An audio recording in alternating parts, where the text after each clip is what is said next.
More than 20 years ago, I began a journey, my quest for the truth. My name is John Greenewald, and I have hammered the United States government with Freedom of Information Act requests trying to get answers. I have more than 2 million pages of declassified documents for you to download at theblackvault.com. Now, I attempt to dive even deeper and talk to some of the most brilliant minds on this planet. No government secret is off limits, and no question is off the table. All I aim for is the truth. This is the Black Vault Radio.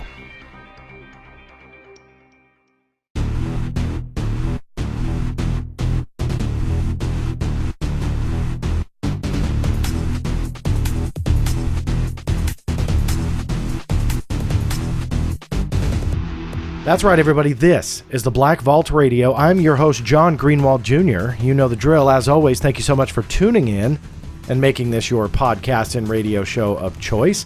Hey, I know that some of you may have thought I forgot about you here in podcast land, but I guarantee you that I did not. It has been a couple weeks since I posted a podcast for one reason and one reason only. It has been a heck of a couple of weeks. Now, unless you've been living under a rock somewhere, even if you have zero, and I mean zero, interest in the UFO phenomena, I guarantee you probably saw a news story somewhere in the world on the UFO topic. The root of it, new statements by the United States Navy confirming that the 3 videos, the FLIR-1, the gimbal, and the Go Fast, are in fact what they consider unidentified aerial phenomena. That's right, the U.S. military has absolutely no idea what those 3 videos are. Contrary to my, and I hate to do it, but I always assume certain things are going to happen, but I put those assumptions aside and research nonetheless. But I still bring those assumptions with me in the back of my head, and my assumptions were 100% wrong. I did not expect the military to tell me that, and if you haven't caught on, yes, yours truly was the root of that story. On September 10th, I wrote and dropped an article on theblackvault.com all about brand new United States Navy statements given to me on those 3 videos. I was working on the story for about a month. I was going back and forth with the U.S. Navy, looking for answers. Now, if you recall on the last podcast that you did hopefully listen to, which was all about the Luis Elizondo emails that surfaced through the Freedom of Information Act, again, that I'd very much dissected in great detail. Now, this topic deserves that nitty-gritty overview. I know sometimes it gets tedious, but we do need to go over the little details, because that really is the root on why I went to the U.S. Navy for answers. Now, I won't go over everything, but if you recall, there was an open-ended scenario here with those emails that I received through the Freedom of Information Act. That open-ended scenario ended with DOPSR, that component of the DoD that manages security reviews. They reached out to Luis Elizondo with his approval for United States government use only on those 3 videos. So again, never meant for public release. But they said, and CC'd the Navy, if the Navy signs off that these are considered unclassified if the metadata is removed, then we will go ahead and authorize this for public release. But in that Freedom of Information Act request, there was no evidence that anyone, Mr. Elizondo included, responded to that email. So therefore, per the evidence, Mr. Elizondo only received word from DOPSR. Again, they're the ones that manage the security reviews. He only received authorization for United States government use only. Not a popular thing to talk about. Obviously, it gets a little bit dicey and sensitive for some, but that is the reality of what the evidence shows. However, I've said it here many, many times, and I'll say it again. Before I throw things out there to you guys, I love to double, triple, and yes, even quadruple check to make sure that the information that I get is accurate, because let's face it, I literally, and I'm not trying to give myself a shameless plug here, which happens periodically, I literally wrote a book about how the government has not entirely been honest on this very topic. So I know that they can maybe hide some things, maybe say things that aren't 100% true.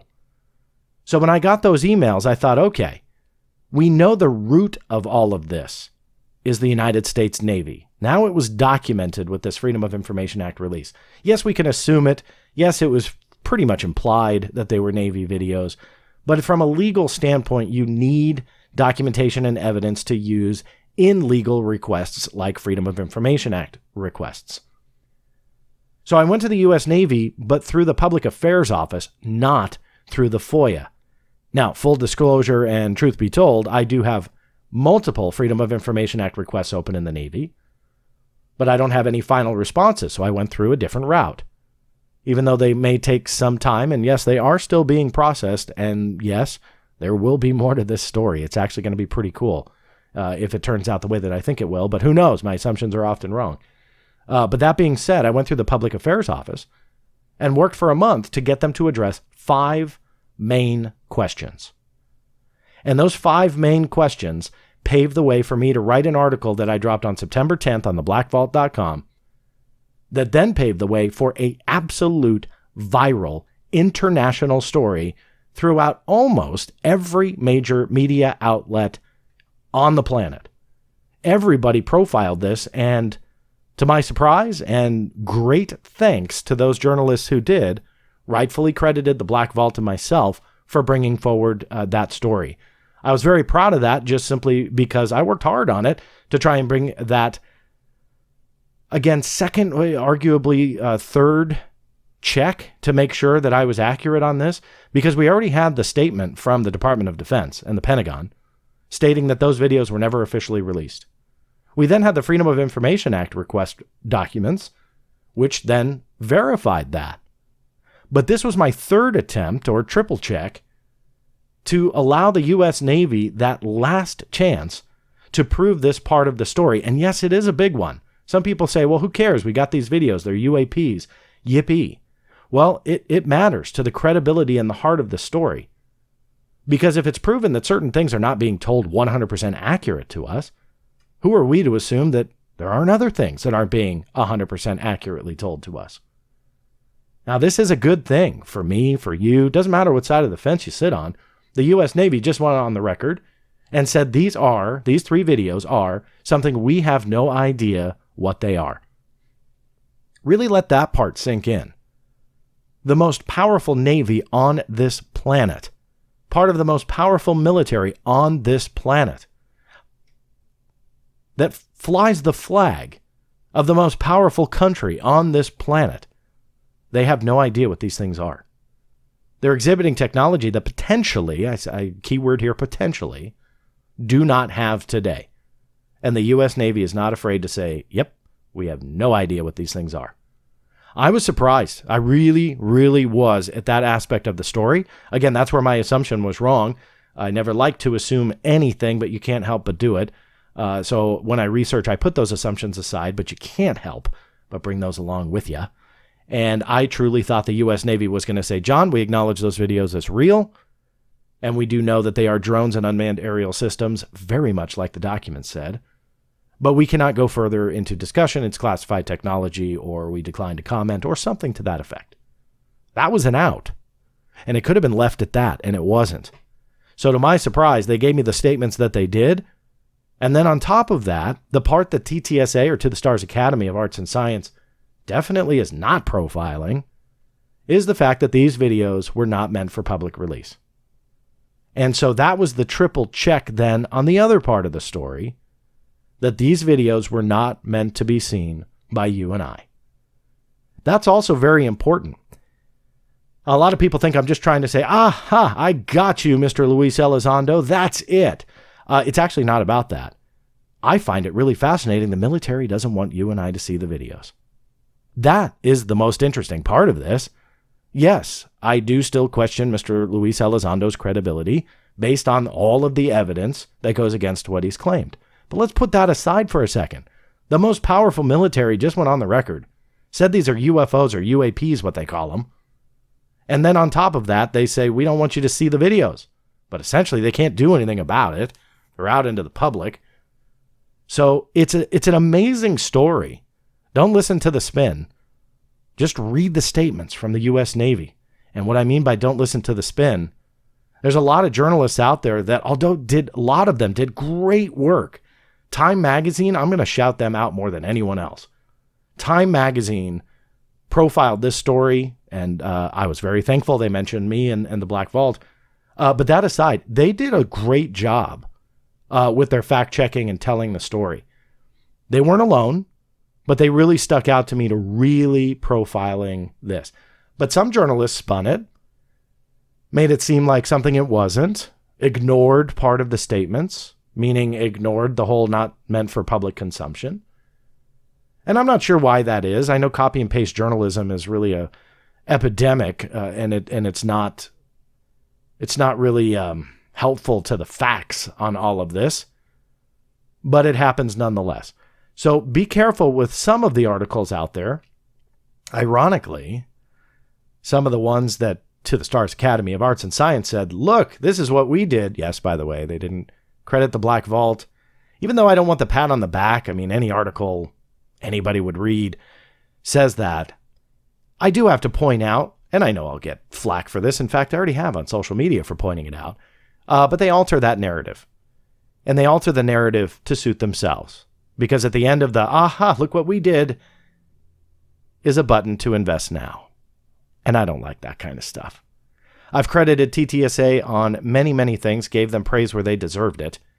So I would think that sometimes when somebody produces something that may help them out along the journey, you give them a friendly nod. We don't have to be best friends at the end of the day. Clearly we're not. They ignore me. They don't care about what I have to say. By the way, they ignored the U.S. Navy statements that I sent to them. I did send them questions prior to me ever dropping that article on September 10th. They ignored it.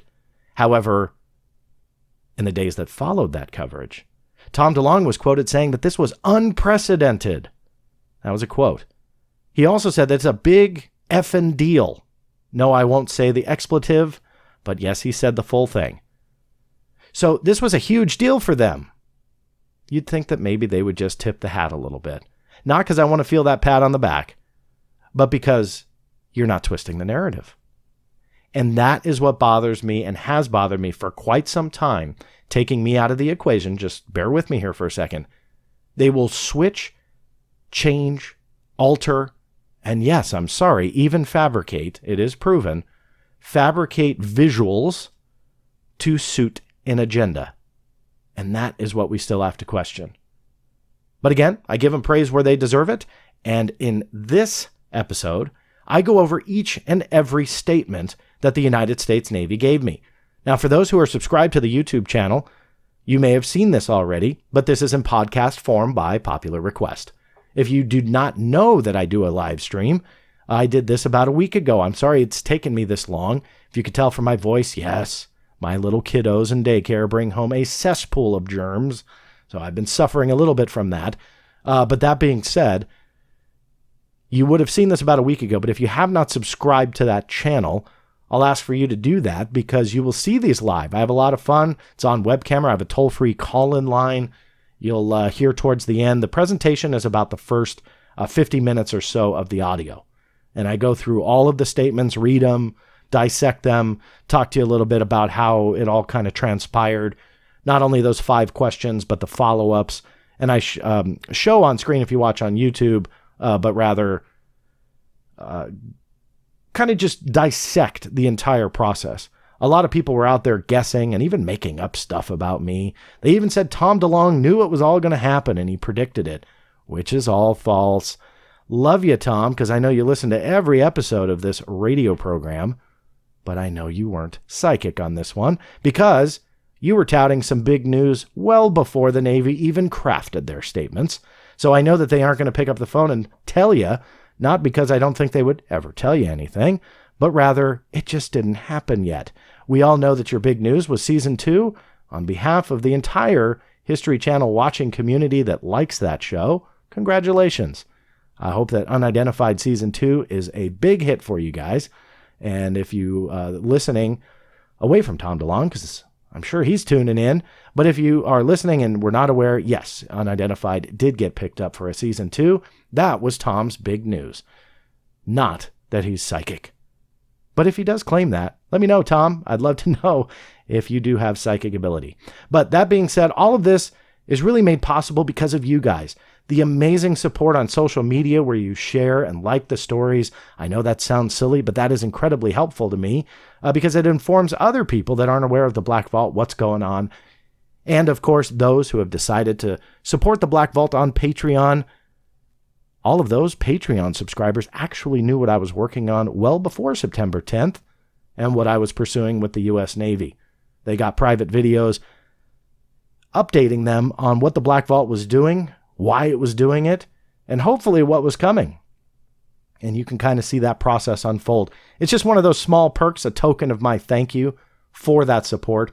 Support is as little as $1 a month, goes up from there, different perks along the way. It's not mandatory. It's just, again, a token of your support for the Black Vault. And in return, I like to keep you guys informed of what's going on. And then, of course, when the news breaks, it's out there for free, 100% open to everyone. So nothing's going behind a paywall, but this is just, again, a small token. Interested? Well, I hope you are. www.patreon.com/theblackvault. It's also linked on the show notes page at theblackvault.com/show notes. Stay tuned. This was my live presentation of all of the Navy UFO quotes. And I give them to you in their entirety, not just the clipped ones that you saw in all of the articles that got published, but these are unfiltered, uncensored, and 100%. Stay tuned.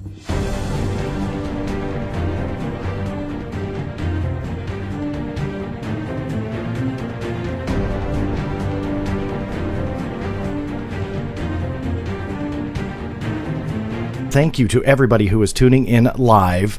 Hello to everyone on the YouTube channel. I see quite a few people already in here, quite a few messages as well. As always, if you could go ahead and just let me know that you can hear and see everything okay, that would be absolutely phenomenal. I see a lot of congratulations in there. I appreciate that, guys. It's been a heck of a week here in the last 7 days or so since I published the first of a couple stories, and we'll get into that here in just a little bit. But obviously on September 10th, for those of you who are not aware, I had published a story with statements from the United States Navy. And in short, the United States Navy finally went on the record and they confirmed a couple different things.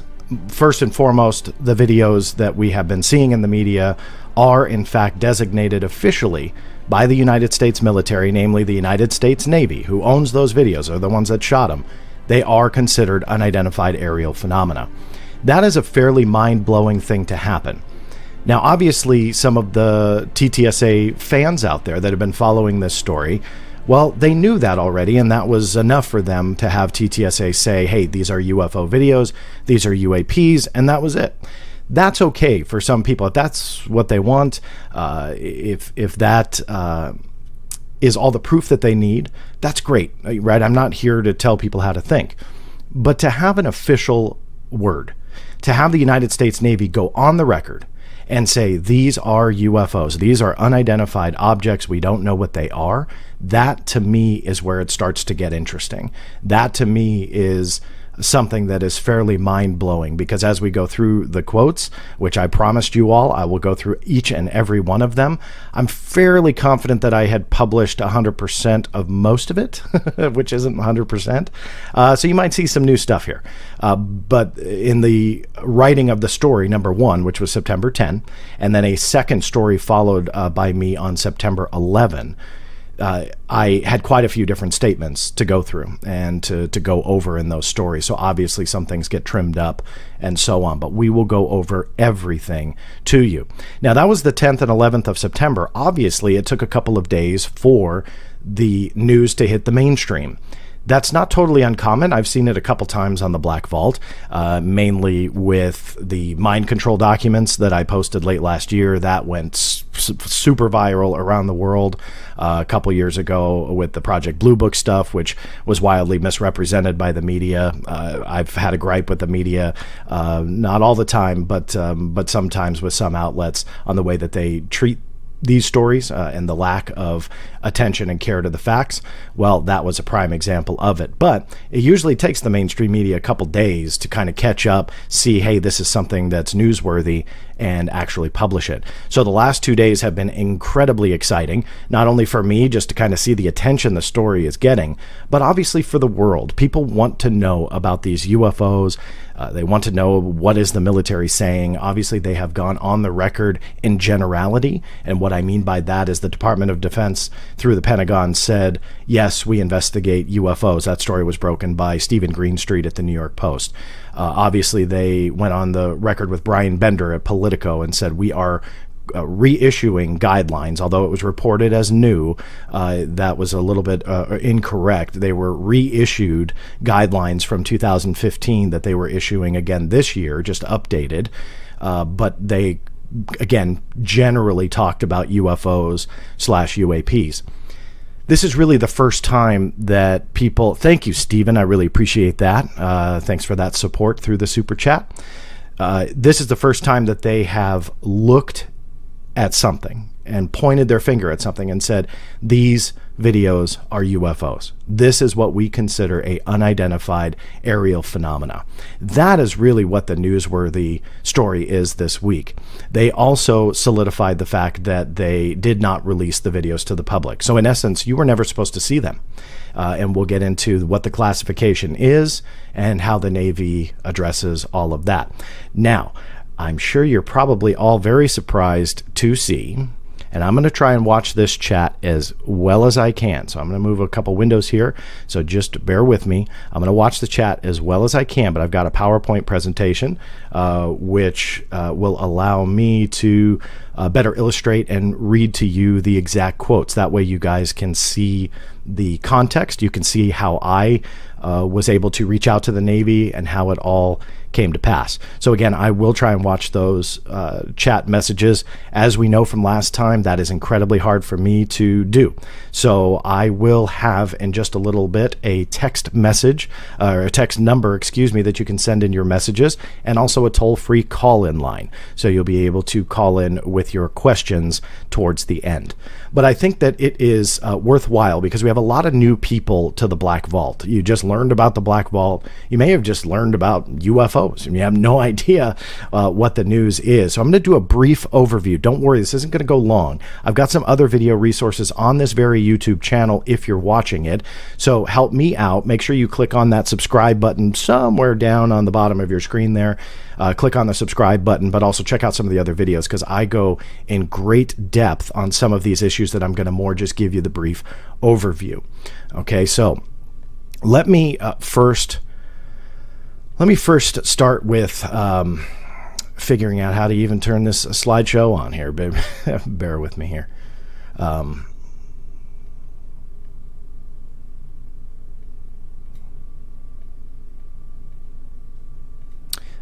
Just bear with me here. Technical difficulty.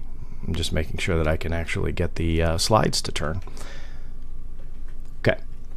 So just a brief overview for those who really aren't aware of what is going on. So we are talking about 3 different UFO videos, a couple of which appeared in December of 2017, and then a third which appeared March of the next year. These, again, are often reported on in the mainstream media, a little bit less nowadays, but they are often referred to. And these are the 3 videos that we're going to be talking about. First and foremost, there's one called the FLIR-1. This is also the Nimitz Tic Tac incident. You may have heard the Tic Tac UFO encounter. Well, this is that video from that very incident. This was released December 16, 2017. The gimbal video was the second. These both were on December 16, 2017, published by both the New York Times and To the Stars Academy.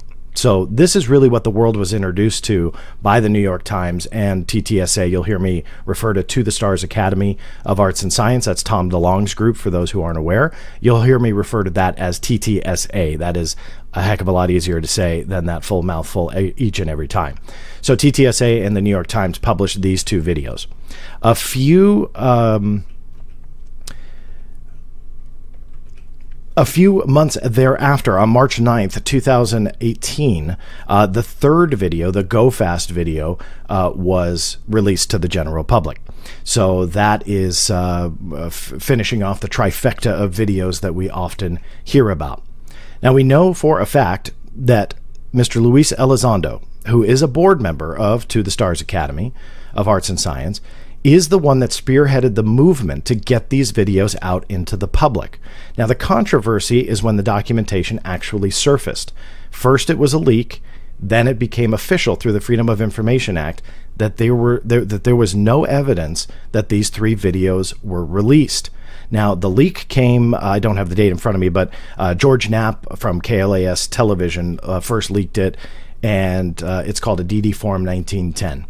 The name of the requester was blacked out, but it clearly had described the 3 videos that I just showed you as drones and balloons. In more specifics, UAVs, which is unmanned aerial vehicle. This is the DD Form 1910. So you can see here UAV, or unmanned aerial vehicles, balloons, and other UAS, or unmanned aerial systems, or aircraft systems, depending upon which definition you listen to. But it is unmanned aircraft system or aerial system. The leak had this blacked out, but this is a screenshot of the official release. Mr. Luis Elizondo was the one that filed the paperwork. This here is part of the controversy. Again, this will play a role in what's coming up. However, just to kind of give you that brief overview, in the DD Form 1910, Mr. Elizondo had to fill out why exactly he was requesting this information to be released and how was he going to display it. In this particular document, he states not applicable, and that is in relation to how he's going to present or publish the data. So presentation/publication data. Not applicable, not for publication. Research and analysis only, and info sharing with other United States government, or USG, and industry partners for the purposes of developing a database to help identify, analyze, and ultimately defeat UAS threats. Now, again, UASs generally refer to drones or unmanned systems where you have a drone and an operator. That is a more specific technical UAS definition. So what he did here was something that I felt was very noble. Before the Navy comments came, I assumed that this was kind of the nail in the coffin, that these 3 videos represented something that was very explainable, that it was something that they knew exactly what it was. One of the key parts here on the just switching windows here, on the DD Form 1910 was this section where it says OCA is Navy. Now, OCA is Original Classifying Authority. Now, what does that mean in plain English? Well, whenever a document is created, you have a classification. Could simply be unclassified, could be secret, could be top secret. The OCA, or Original Classifying Authority, is the one that placed the classification, whatever it is, on those 3 videos. This is what cued me in. For my FOIA people out there, obviously these are the little details that mean something when you start researching these types of topics. You need to know who the OCA was. You will see when using the FOIA, you will see OPR a little bit more often than OCA. OPR means Office of Primary Responsibility. That means that they are the ones, in this case the Navy, the ones to review the material for release to the public. So they were the ones that were responsible for classifying it, and ultimately the ones that were responsible for reviewing it for the general public if it were to be released. So again, from an investigative standpoint, this was one of the most important parts of the document, because even though we knew it was kind of assumed, they're from F-18 pilots and obviously naval exercises out at sea, it makes sense that it would be the Navy. But from a legal standpoint, you can't just say, well, I assume that it's a Navy video. Sadly, it doesn't work like that. And so what you have to do is you have to use these little bits of information. You've heard me say it before if you've tuned in to see me speak. You've heard me say it before that the minutia matters, the details matter, and this is why. Because this now gives me a legal standing to go to the Navy and say, these are your videos. It's irrefutable, unless you want to go against what this official document says. Past that is what essentially opened the door for me to start asking the Navy specific questions on this very topic. And that's why that particular page is important. In the FOIA release was another string of emails. Now, for those who are interested, I have a, again, admittedly lengthy video, but I went through all of these documents that show how the process took place. So the DD Form 1910 is just one step of the process, and it's really the primary step. But in this particular case, Mr. Elizondo started communicating back and forth with DOPSR. That is the organization within the DoD that manages all security reviews. This was the key email. So again, this is just a review, but if you're interested in all of the emails, I have a video on this channel for it. This was the key email, which was the latest in the string, meaning the last in line, the last one that was written in this release. In it, this was in response to Mr. Elizondo stating, contrary to what the DD Form 1910 stated, he said, let's just go ahead and, if it's easier, make it a full unrestricted release. That way we can just release it to the public. That is what Mr. Elizondo said. I'm paraphrasing, but that was his email. DOPSR responded, and they said, Lou, if the service level OCA, remember, original classifying authority, verifies to me, simple one-sentence email is fine, that removing the metadata from the videos makes them unclassified, please feel free to move forward with the release. What this is potentially stating is if the Navy says, hey, look, if you strip all that data that's embedded into the digital file, and the Navy says if you strip all that away and we're fine with a public release, then DOPSR would sign off on it. The FOIA release did not produce that email. It did not show at all that that email or authorization by the OCA, in this case the Navy, was ever given.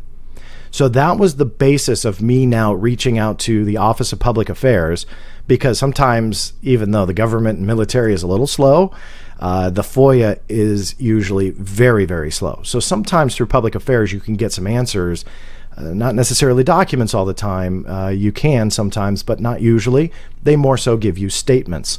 So this was potentially going to contradict reporting that I had done months ago on the DD Form 1910 and with official statements from the Pentagon that said, no, there was never any authorization for public release. This opened the door to pretty much give us that information that possibly there was authorization given. And so that was, again, the really kind of basis of me reaching out to the Navy, focusing in on the videos, focusing in on what was going on to try and figure out, what's going on here? What are we looking at when it comes to these videos? So that leads me to the Navy. I started writing them about a month ago to date, and it took literally this long, about 3+ weeks, to get the statements. Really, when I got them, I wrote my article right away and dropped it on the 10th. And then again, you'll see here coming up with the official statements, I went through and got some more additional statements, which then spawned a second story. And we'll get into that. So here's kind of the rough overview of how this took place. I'm not going to go through every email that I had with the Navy for obvious reasons. It would just be long and boring. But what I will show you is what I wrote in brief. These are screenshots because I do have a spelling error, maybe even more than one. But in the interest of accuracy, these are screenshots of the exact text that took place. These are not my slides with text per se, and I typed it out. Again, just in the interest of accuracy, this is exactly the screenshot of what I received from the Navy.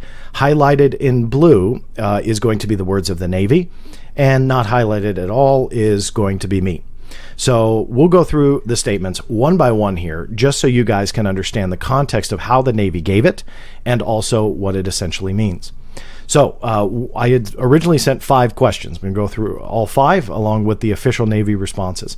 First question, did the Navy respond to DOPSR's request to approve an unrestricted release authority to Mr. Elizondo in regards to these 3 videos? If so, does that email grant an unrestricted public release for these videos?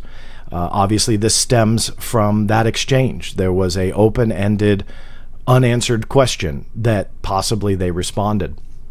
The Navy looked, and they stated, neither the cognizant Navy offices nor DOPSR have record of any correspondence responding to a request for unrestricted release of the subject videos in 2017. What this means is this is the nail in the coffin to then close out any doubt, unless somebody wants to go on the record and say they're lying here, which is fine, but you got to bring proof to the table. So this is that nail in the coffin that these videos were never supposed to be out in the public. There was never any appropriate review. The emails show that through FOIA. The Pentagon stated that in official statements months ago, and now the Navy shut it down. They said, nope, there is absolutely no response or evidence that we gave that approval. So that is now done. My second question, Mr. Luis Elizondo described the videos on the DD Form 1910 as UAV, balloons, and other UAS. In addition, Mr. Elizondo's emails describe the videos in generality as, quote, balloons, commercial UAVs, private drones such as quadcopters, etc. That is a quote from his email, by the way. Does the Navy agree these are the proper identifiers to describe the reference FLIR-1, gimbal, and go fast videos? Yes, I know gimbal is misspelled. This obviously, my intent was fairly straightforward. I'm looking to see why there was such a public discrepancy between the public story, the story that we were fed by TTSA about these being UAPs or UFOs or proof that there's something in our skies we can't identify, and the documentation that was written by Mr. Luis Elizondo and his own words. That is something that was a huge discrepancy, and it still is, regardless of the statement that you're about to see. But that is a huge discrepancy that I believe should be addressed. I would love to know why the official designation differs in Mr. Elizondo's paperwork. This is also where I started to assume, and this is a lesson to us all, that you can never assume what you're going to get. I assumed the Navy, this was the Navy's out. This was going to be where the Navy was going to say, yes, we agree with the assessment of them being drones or balloons or whatever, and close the door at that. Maybe even say, we know what the technology is, but it's classified, no comment. Rather, the Navy started opening up a little bit. In this specific response, they say the Navy has not publicly released characterizations or descriptions, nor released any hypothesis or conclusions in regards to the objects contained in the referenced videos. So, contrary to what I thought I was going to get, they started giving me answers that were a little bit different. Now, don't worry, because they go in a little bit more detail. My third question, Mr. Elizondo and to the Stars Academy of Arts and Science, describe these three videos as UFOs or UAPs and not with the same description as Mr. Elizondo on official paperwork. So obviously I'm pushing a little bit more here with detail to see how much detail I can get in return. Can the Navy comment on the claims made by TTSA that these videos represented as UFOs/UAPs by them, and the fact that they were described in a much different way on official documents? This was the kicker for me. The Navy states, the Navy has no comment on, nor control over, how civilian individuals or organizations may or may not describe the objects in the referenced videos. The Navy designates the objects contained in these videos as unidentified aerial phenomena. Additionally, the Navy's official identifiers for the referenced videos do not match the names referenced, in parentheses FLIR-1, gimbal, and go fast. The Navy identifies these videos by their respective dates of the observations/sightings. Now, dissecting this real quick, the first part of that, Navy, no comment nor control over how civilian individuals or organizations may or may not describe the objects. I had said this in a past live stream, and I believe that this kind of proves it, where First Amendment rights are going to secure you whether you come out and lie or come out and tell the truth.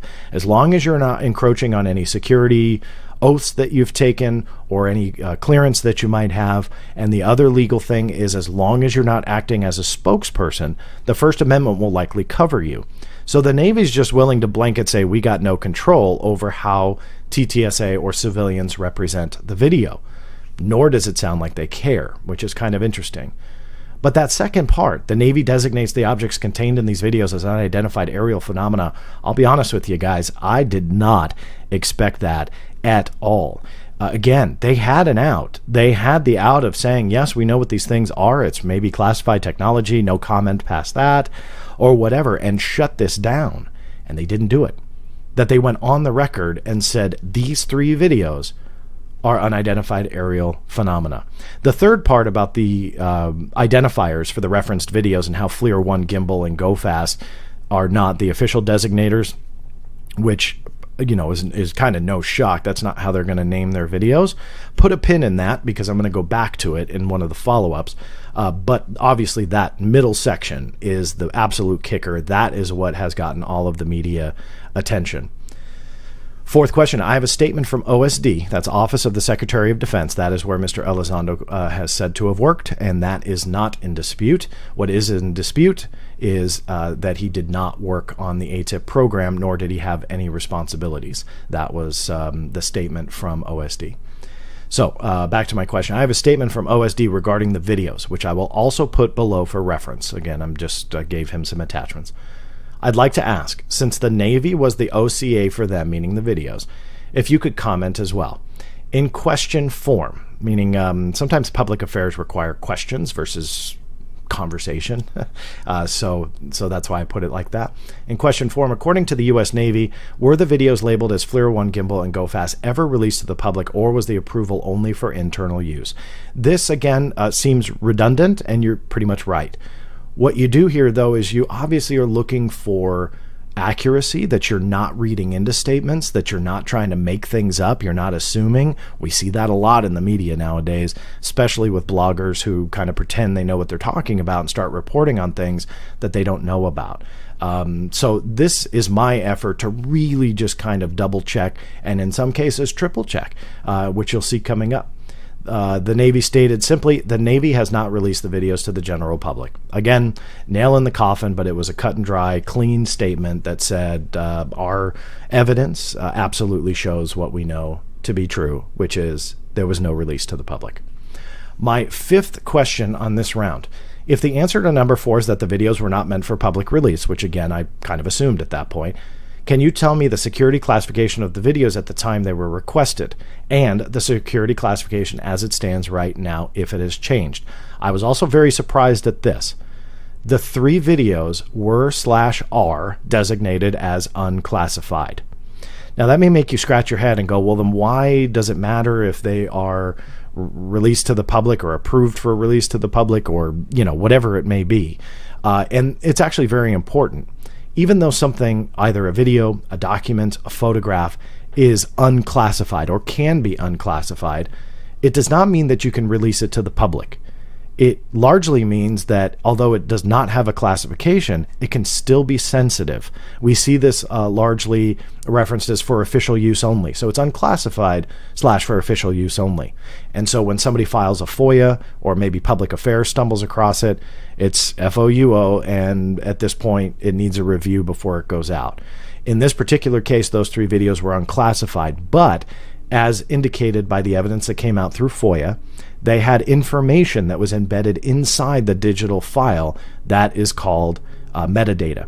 And that metadata is potentially what created a sensitivity behind the videos. I say potentially, it's pretty much proven by looking at the emails that the metadata was what was kind of the question mark.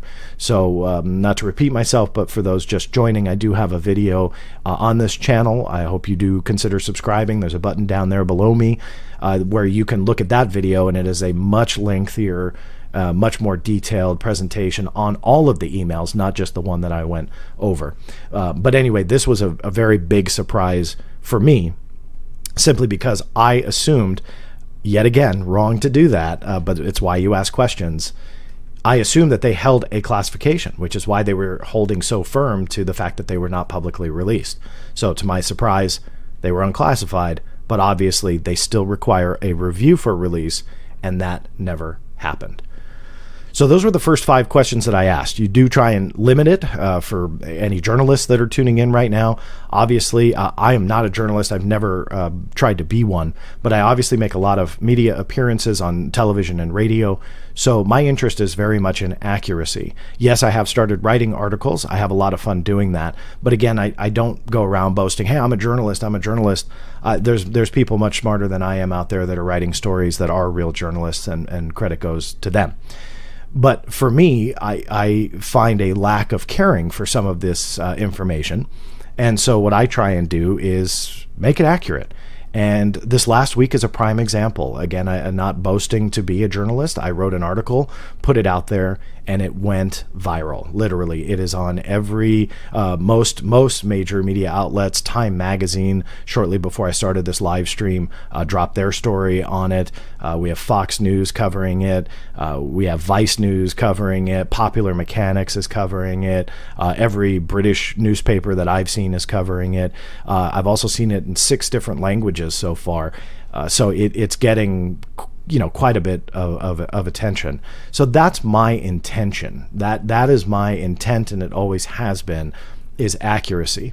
Sadly, not all those media outlets were accurate. That is a different live stream in itself, but that interest is very much trying to make sure that you guys from the Black Vault get everything as truthful as I can make it. What the media does with it after that, that's a totally different ball game. But again, I try and really root everything in documented evidence and things that you can verify. What happens after that, again, is up to anybody's call. But in order to reach that accuracy that I just talked about and make sure that you guys are getting all of the information possible,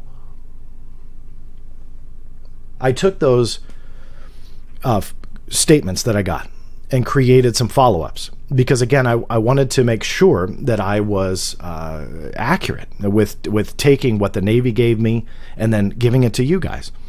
A lot of times you might get a statement and go, aha, I know what he means, and you put it out there and may not necessarily mean exactly what you thought it was. So here's some follow-ups that I sent in. In A2, the spokesperson for the Navy, by the way, a quick comment, Mr. Joseph Gradisher, retired United States Navy captain. Really nice gentleman. He was very, very helpful and worked hard to get me the answers. Like I said, it took near a month. The way he responds is A1, A2, A3 designations. And so, question 1 will get an A1 answer. So that's why you're seeing these A1s, in case you're curious. In A2, you said the Navy has not publicly released characterizations or descriptions relating to the videos. In A3, you say the Navy designates the objects contained as unidentified aerial phenomena.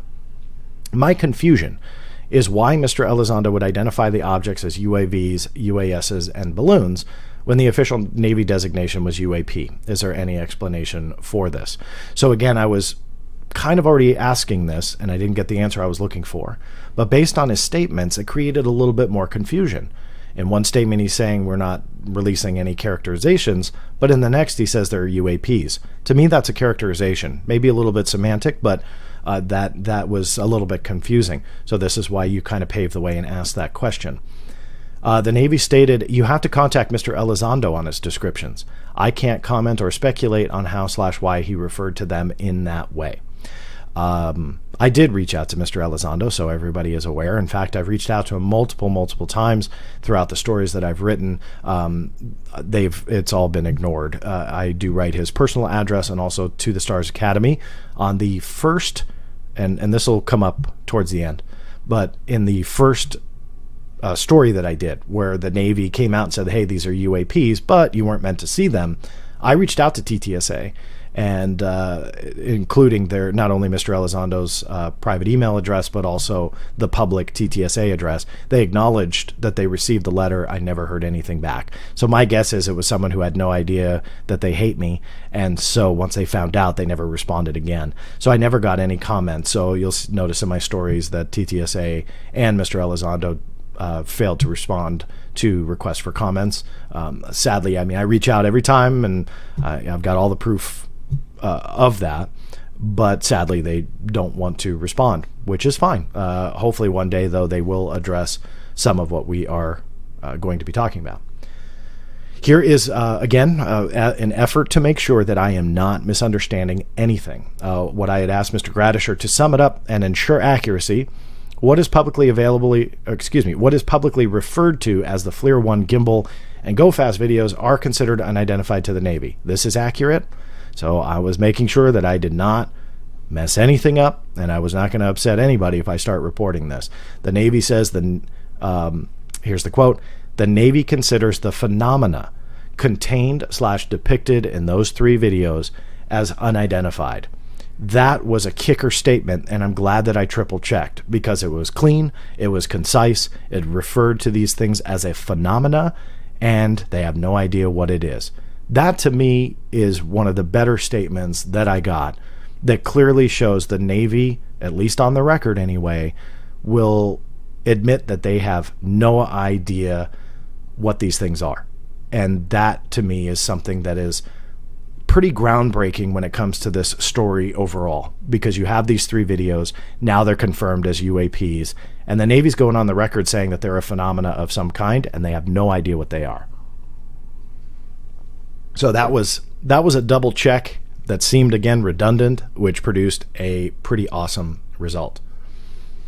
Lastly, is there any official definition in the form of a document or a statement that defines unidentified aerial phenomena? This is incredibly important on many levels. You've heard me talk about definitions in the past if you have tuned in before. The Department of Defense as a whole, which includes the Department of the Navy, Air Force, and so on, they are incredibly into definitions. There's a DoD manual that is all about definitions and acronyms, right? There's a dedicated manual just to that. And it is hundreds and hundreds of pages of definitions and acronyms. And you'll hear me say quite a few acronyms today, and I try to explain them as I go, and it gets very confusing. But there are hundreds and hundreds of pages of definitions in the DoD manuals. That's pretty amazing. So definitions are very, very important to this debate. I looked in the most recent copy of the DoD manual. UAPs is not in it. That probably will change soon. I would bet, since there are official acknowledgments to UAPs as a designator, that will change. And I look forward to that. But that was my intent, reaching out to the Navy and saying, okay, you guys are throwing around the term now, unidentified aerial phenomena, but what is it? And by the way, this is actually cool. I have never said this, and in fact, some people may have assumed it. I don't know. But while talking on the phone with Mr. Gradisher in one of our conversations, we all are saying UAPs. I continue to say UAPs. To the military, at least to the spokesperson, they refer to them as UAPs. So, that's a little kind of fun tidbit for you. But yeah, UAPs is how they refer to it as, not UAPs. Regardless, I'm sure UAPs will probably be a little bit more popular in the mainstream, but it sounds like to the military, UAPs is the way to refer to it. Here's what Mr. Gradisher says on behalf of the Navy. The unidentified aerial phenomena terminology is used because it provides the basic descriptor for the sightings/observations of unauthorized/unidentified aircraft/objects that have been observed entering/operating in the airspace of various military-controlled training ranges. Never seen so many slashes in a sentence, but there you have it.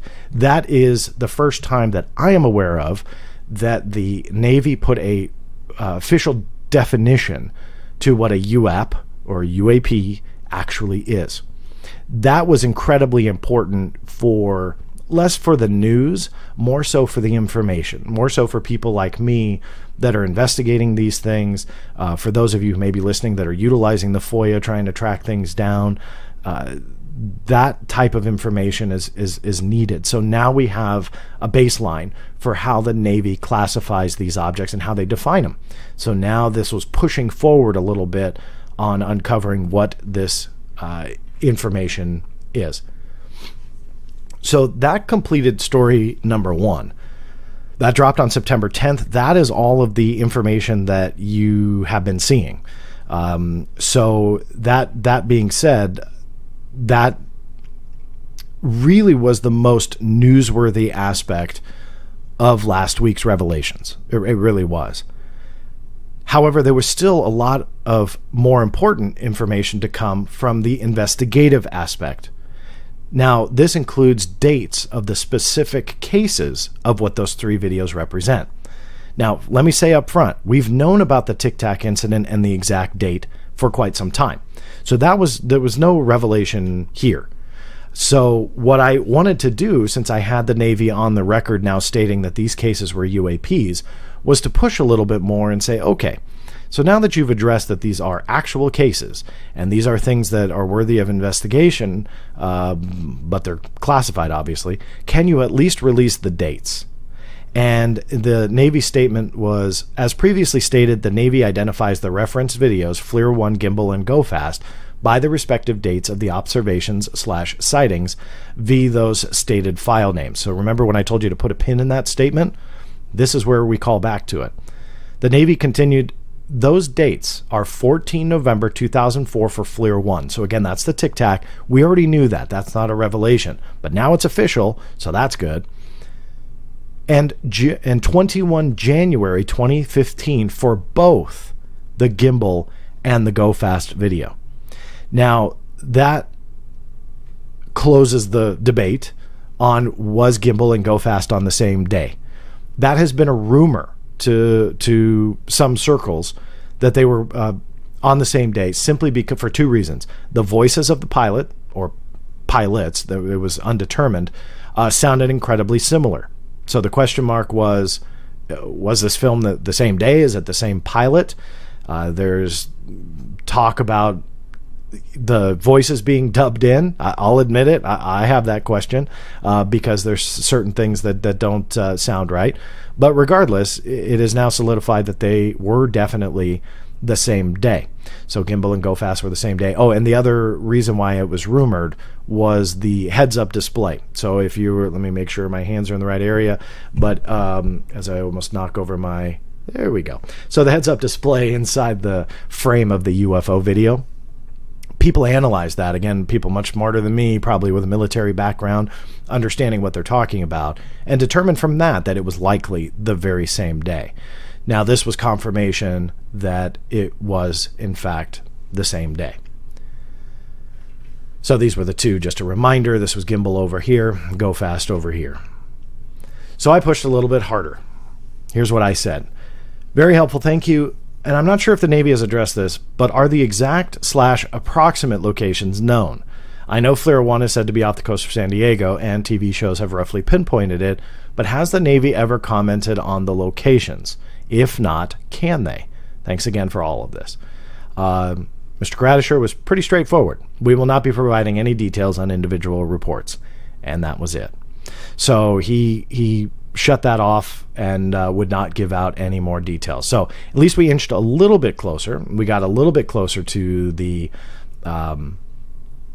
truth behind what was going on. Again, the FLIR 1 was already known, but at least we now know that it was the same incident with the Gimbal and the Go Fast.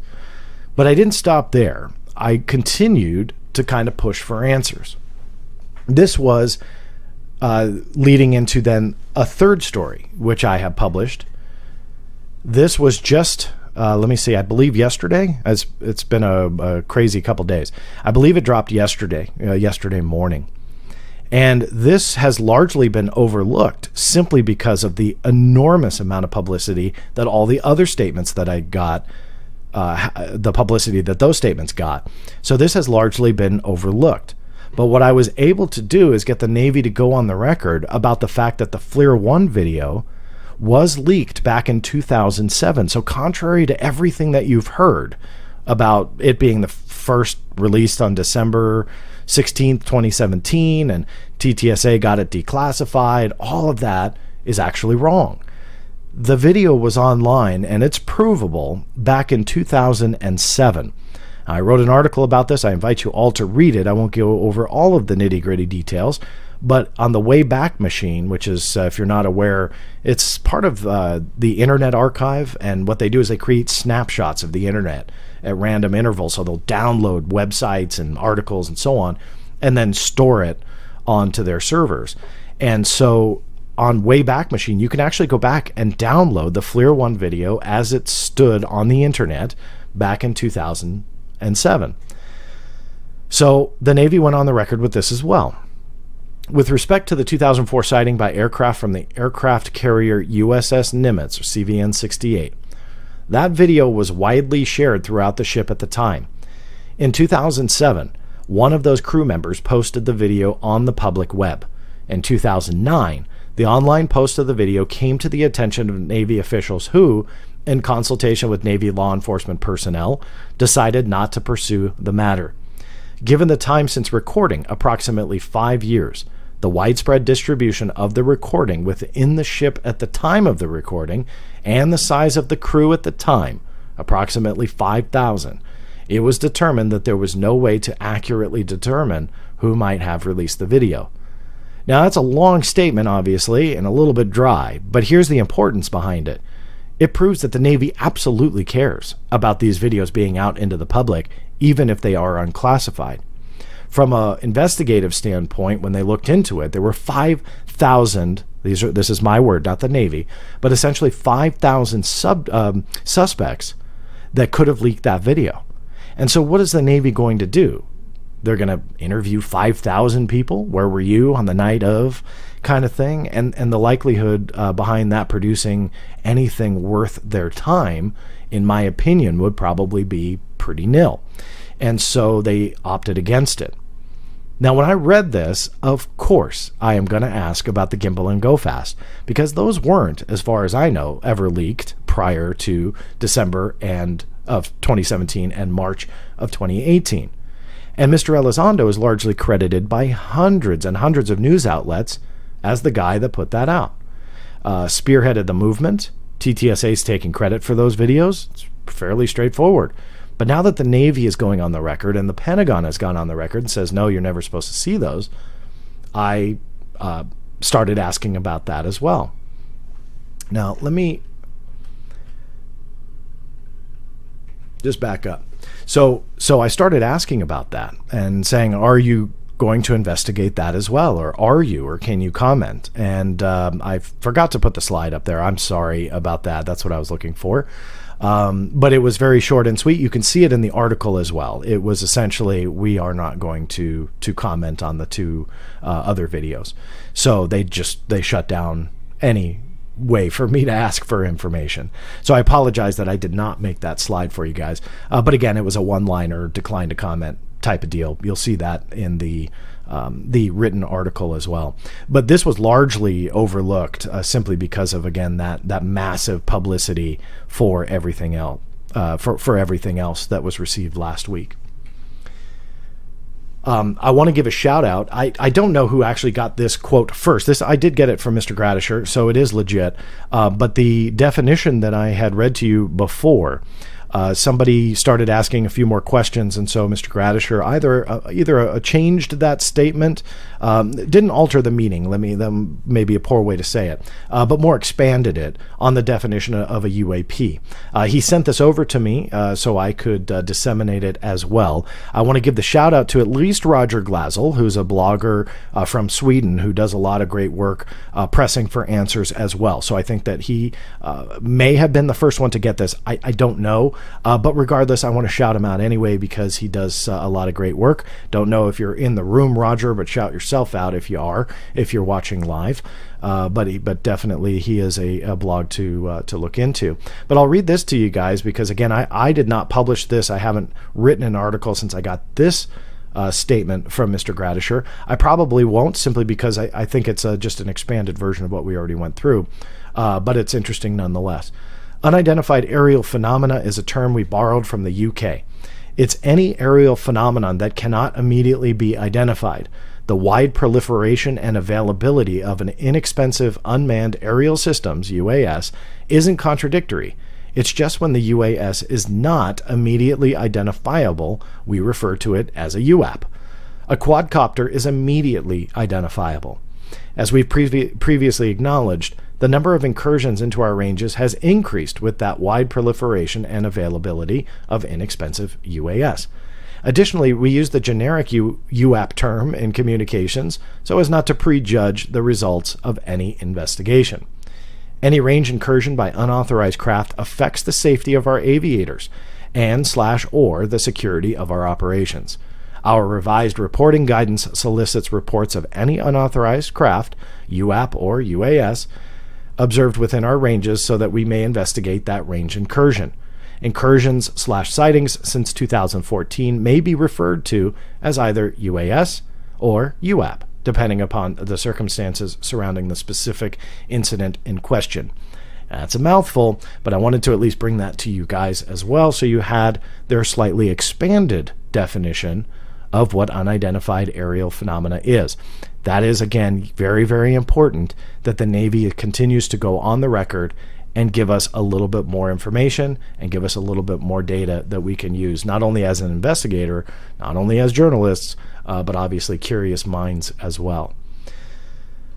Here is something that I've referred to in the past. I thought I would throw this in just to show you guys. Back in 2016, I was pushing the Navy. I had no idea that all of these stories would unfold, but I was pushing the Navy under FOIA to get the UFO documents, UFO investigations of unidentified craft by NCIS. Now, that's the Naval Criminal Investigative Service. And to my surprise, in 2016, they released quite a few documents to me. If you do watch that bigger presentation, or maybe you did already, one thing that I talked about in that is the fact that Mr. Elizondo's description in those emails about how he wanted to create a database about threats, something that they could use for reference, and so on, was really a great idea. I mean, I hope, regardless of how this all has turned out, and it's not necessarily exactly how these videos are really being depicted, rather they're UAPs, which I can't believe that actually happened, and not drones. I do hope that they carried the torch that Mr. Elizondo possibly lit while he was at OSD, because the documentation proves that there are drones that are encroaching on military installations, and NCIS had a small pile of documents to prove it. Here's one that happened, I believe, in 2014, 15 August 2014 to be exact. This was a drone that got into MCRD, that's the Marine Corps Recruiting Depot in San Diego. This is part of the report, and in the files I got released through FOIA, they even did a full law enforcement investigation. It's a really cruddy photocopy. Sadly, that's how they sent it to you. But you can see here they're taking pictures of the grounds, and here is the culprit itself, a quadcopter that encroached on MCRD. Now, I'm smiling when I say that, but these are very serious incidents. This particular one wasn't anything too serious. I think that they found, if I remember correctly, this was the incident where it was the dad and a son, and the drone got away from him. So it was no aerial surveillance or anything like that. But that's obviously where the security risks come in. These potential surveillance vehicles drop a weapon, a bomb of some kind, I should say, an explosive, fly in there and do some damage. That's where these security concerns come in. So these documents definitely prove that is what it was essentially all about when it came to the drones and the UASs. So back to Mr. Elizondo's words, I hope they do pursue that and create that database. But obviously this story took a turn that even I didn't expect, which was those 3 videos are absolutely UFOs or UAPs, and the Navy cannot identify it. Now, I did put the text number and also the toll-free call-in number on your screen.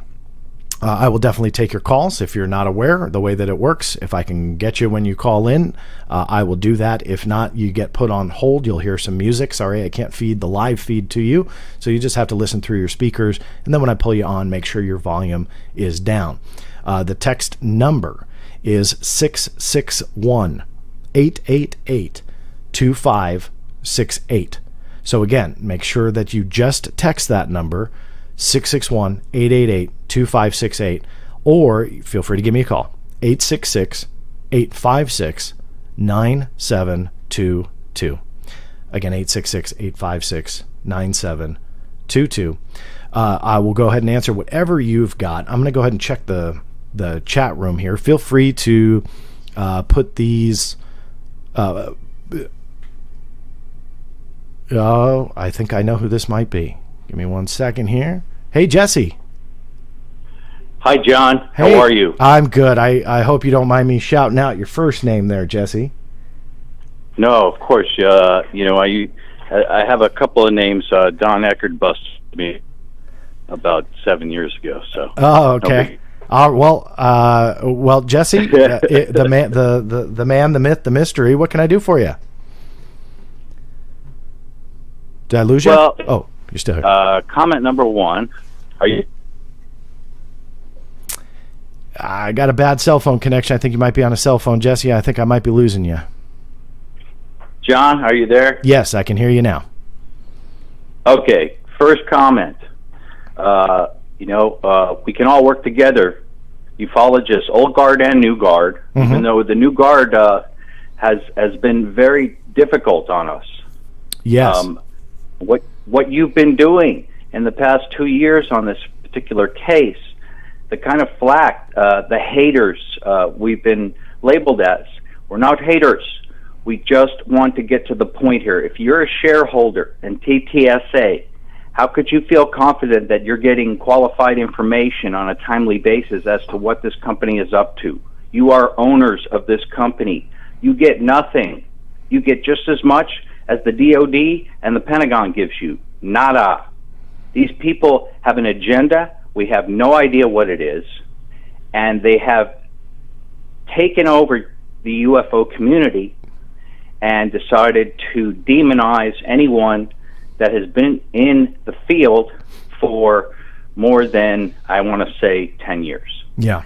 So that's the comment. It's not a gripe. It's a plea to New Guard folks. I created the New Guard Network, 10, 15 years ago.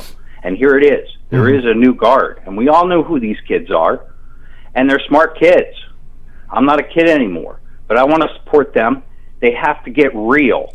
This is not science fiction. Yeah. These people have an agenda that can be incredibly dangerous, John. So my question is, as the Robin Hood of ufology, almost the Tyler Durden at this point of ufology to a certain extent, the rebellion, I must ask you, when do you think TTSA will respond to any of this? They have been dead silent, as you have pointed out. When will they respond, and what do you, of course, you're just, stating what you think might happen. Predict for us. Well, I don't know. I'm never good at predicting, as I went over on assumptions, which never work out too well. But here, you bring up a really interesting part of this entire topic and discussion, and that is TTSA. Now, these statements were brought up to TTSA. I think I briefly mentioned that, but to give a little bit more detail, before anyone ever knew. I received the statements from the Department of Navy, knew that it was fairly mind-blowing stuff, and it was not fair for me to report on it without reaching out to TTSA. I reached out to them, and when I asked them for comment and they acknowledged it, what I was looking for was comment on, what do you guys think now that these are UAPs, but also they're not released to the public? That is a big aspect to the story. And of course they acknowledged that, but then ignored me. I don't understand that, because here's why. Just today, Tom DeLonge posted a big image with all the logos of all of the news media outlets, well, not all of them, but quite a few media outlets, and says that the Navy statements that I just went over to you are unprecedented. And he says that TTSA had a big day for their I forget how he termed it, but essentially their mission, their objective. And no credit, no shout out, no nod, no nothing. And I don't know what the story is, to go to your question now, because I wanted to preface it a little bit. What is up with that? There is a divide in this debate, and today I think proved that divide is endorsed by TTSA. I'm not trying to create a problem here, but I think that I've given TTSA nods. If for those who watch this show, you'll know that I've given them credit and support on multiple things, including what isn't even popular in the UFO field, that I agree with them that there is largely a threat narrative behind a lot of this, or threat potential, and they are highly criticized for that. I agree with them.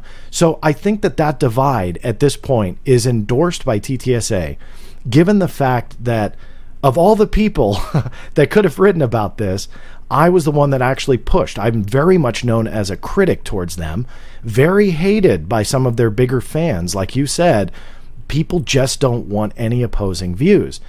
And I never said TTSA wants that.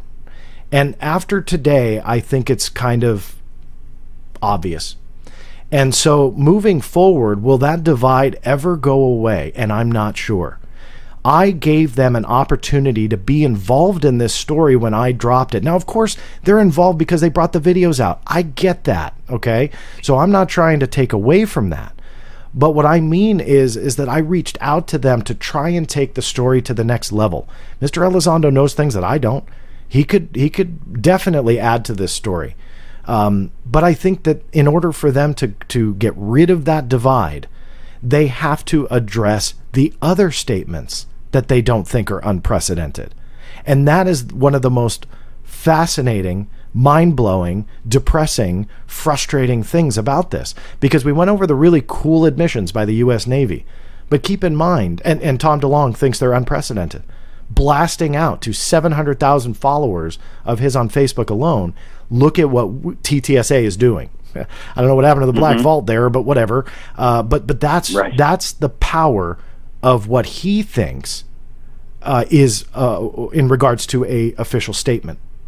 But they refuse to respond to the official statements that go against their mission, that go against their claims.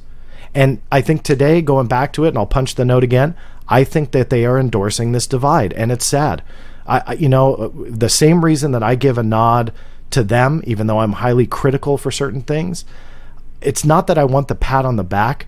It's to show that we can still work together, even though they don't like me and they don't want to talk to me. They had an opportunity to get involved with this story, and they ignored me. When the mainstream media covered it, it's unprecedented. It's the most amazing thing that they have seen, and it's a huge day for them. That's a divide that we have to get over.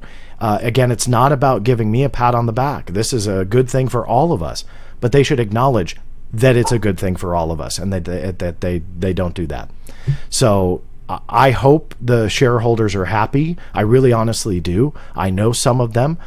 They are absolutely great people to speak with. They're open to opposing ideas, and they support TTSA. But there is a group of people that needs to accept that there are opposing views, and TTSA is now endorsing this divide, and we have to get over it. We just do.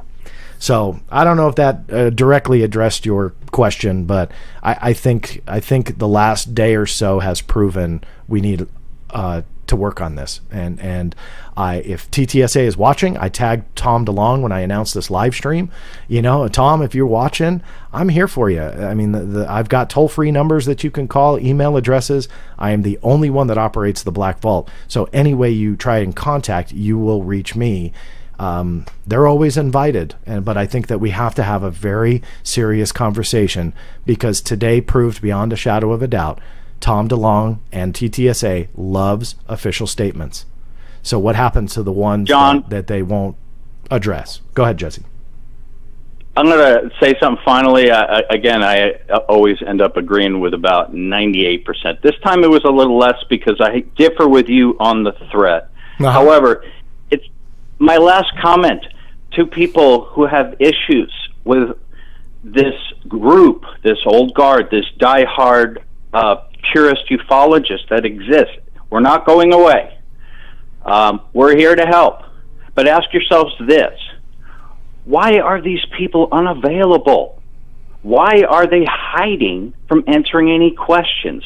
Why are people that used to be our friends and people that we looked up to as journalists, investigative journalists, MUFON heads, have turned into trolls to a certain degree for banishing folks that say anything negative about this crew? This is not good. Ask yourselves how these folks are acting in secrecy land, and it seems like the black world to me. Thank you again, John, for taking my call, and keep it up. Anytime, Jesse. I appreciate the call. Thank you. Yes.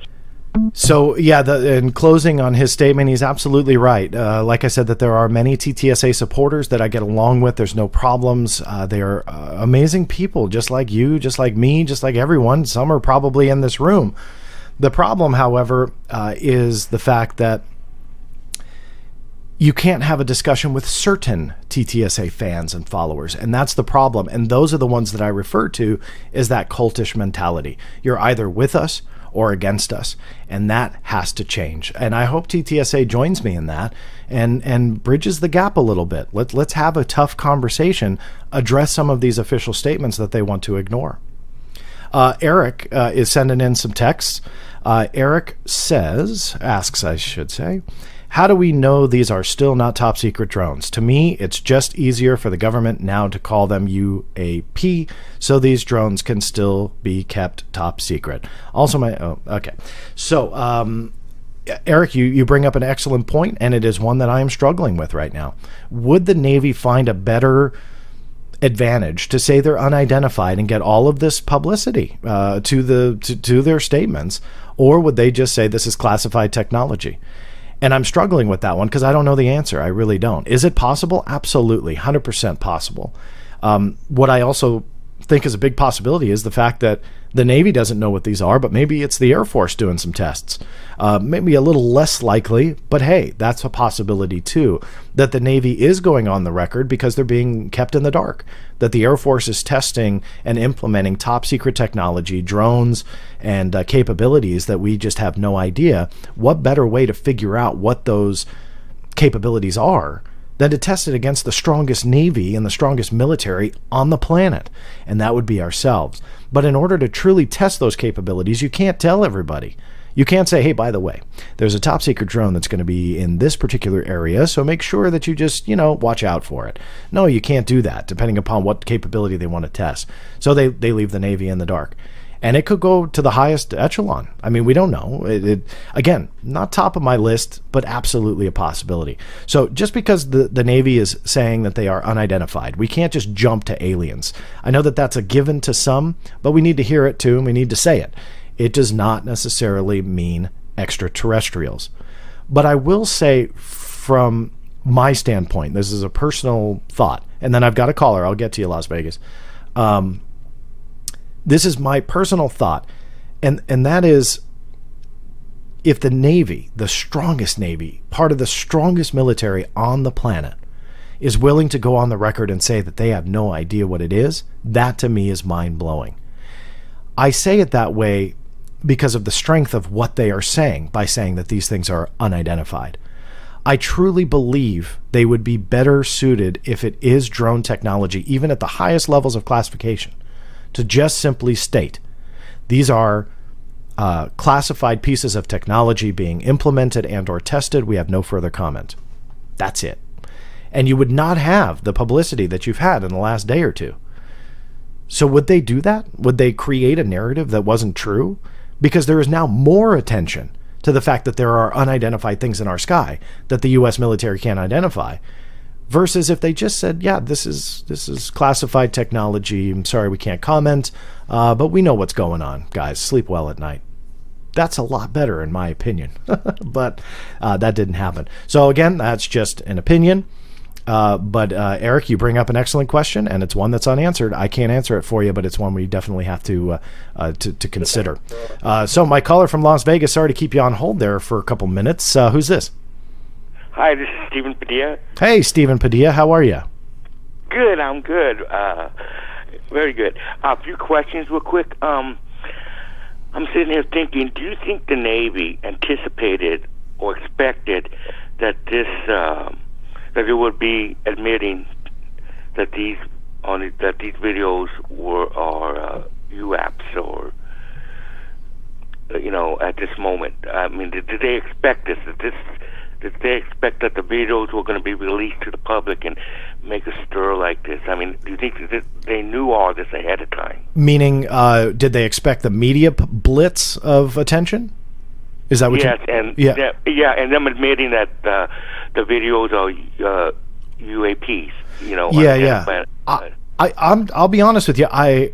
Before the Time article, or Time magazine article, if you haven't seen this, it's one of the top great pieces of journalism on this. Time magazine just published this in the last couple of hours.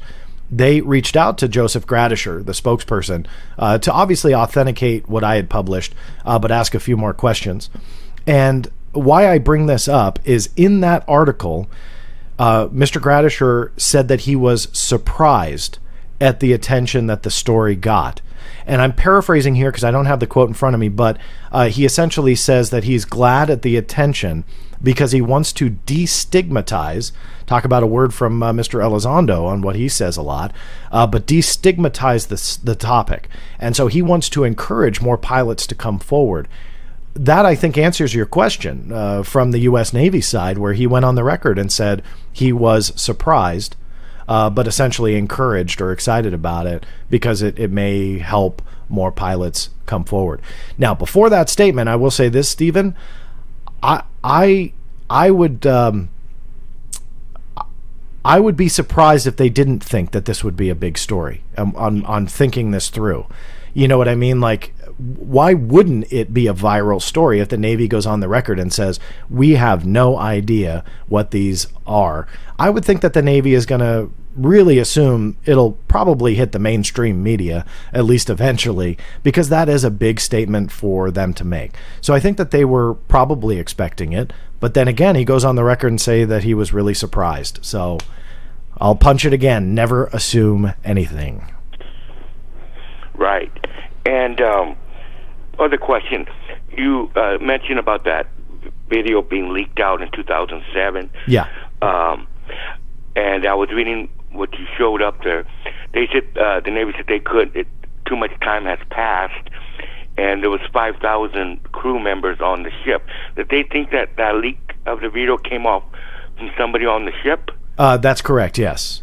Because it was in their investigation. So they must have investigated it to some length. In their investigation, they found out that it was passed around on the ship.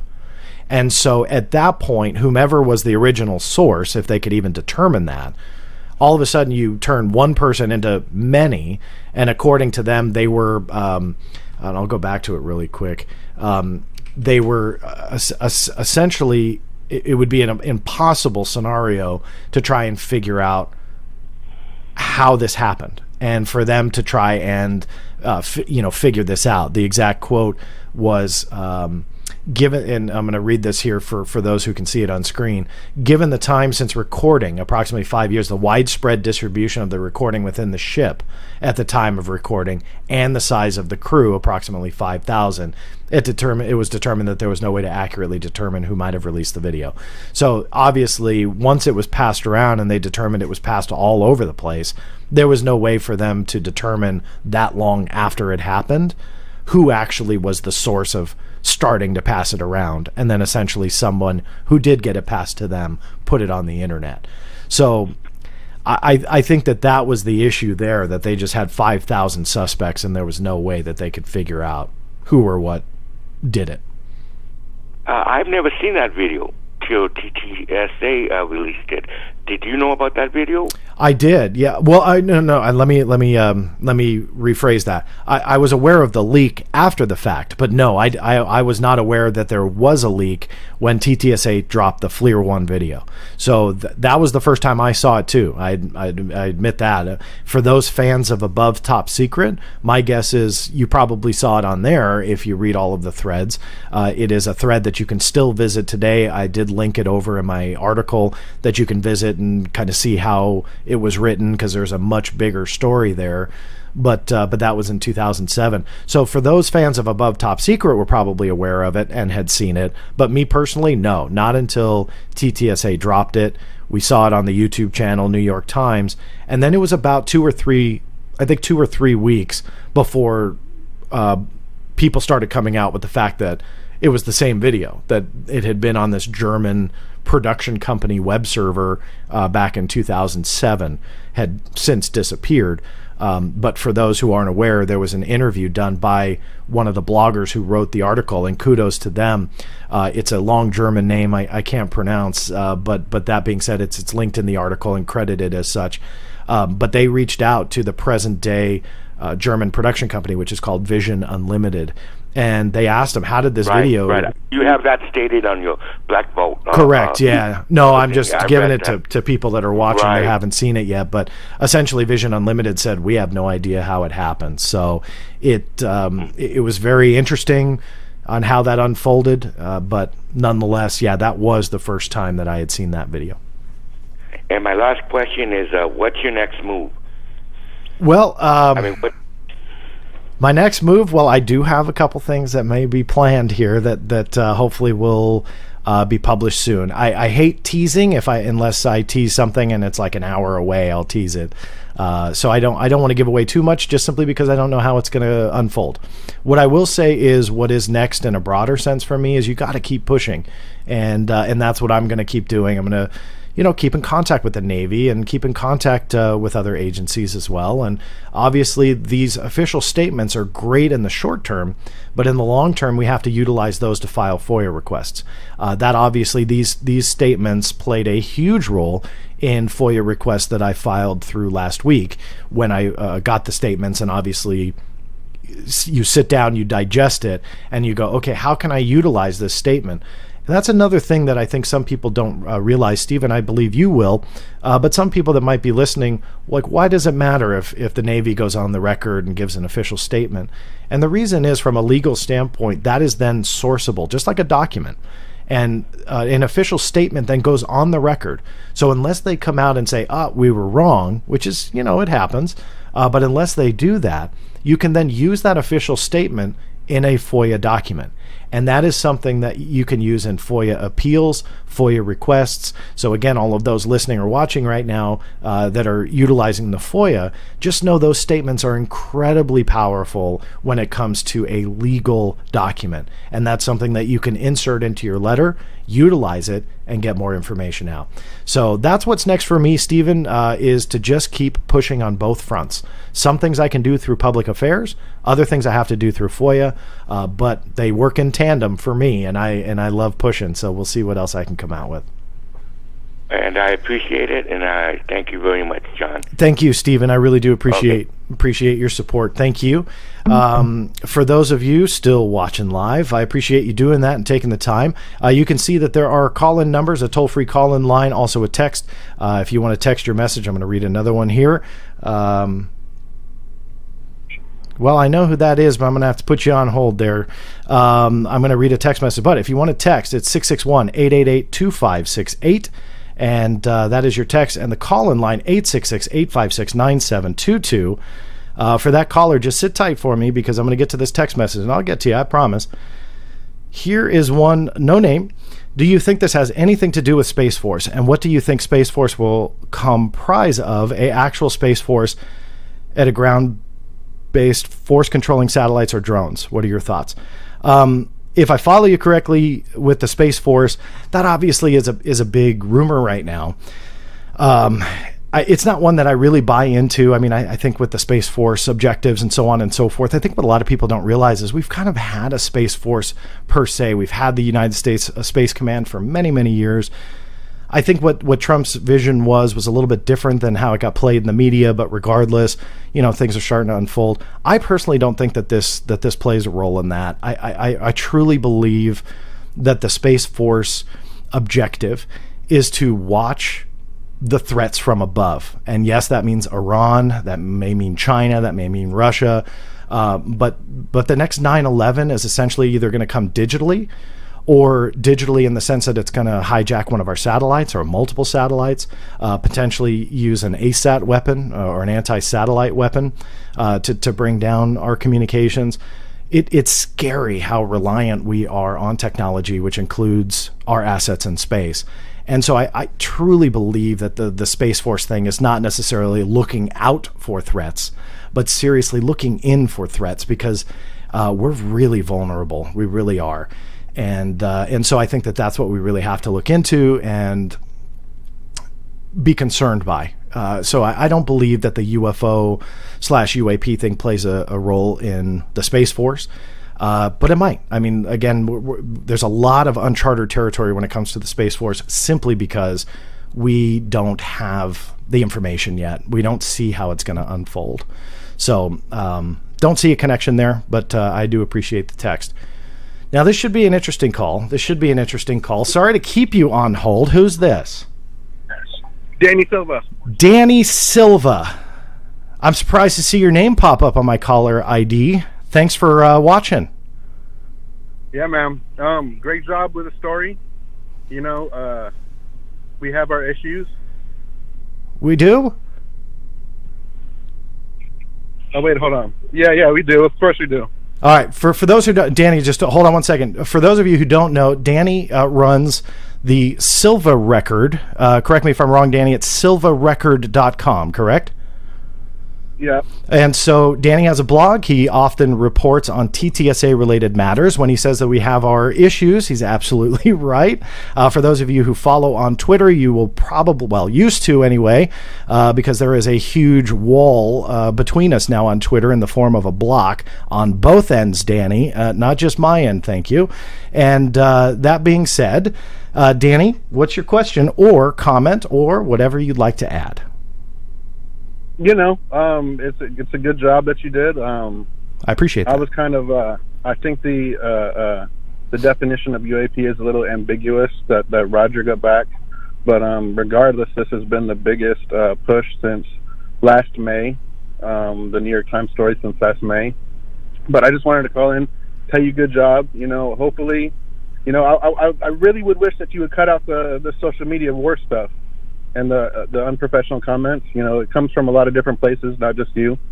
But if that stuff was cut out, I think it would be a better place for everybody.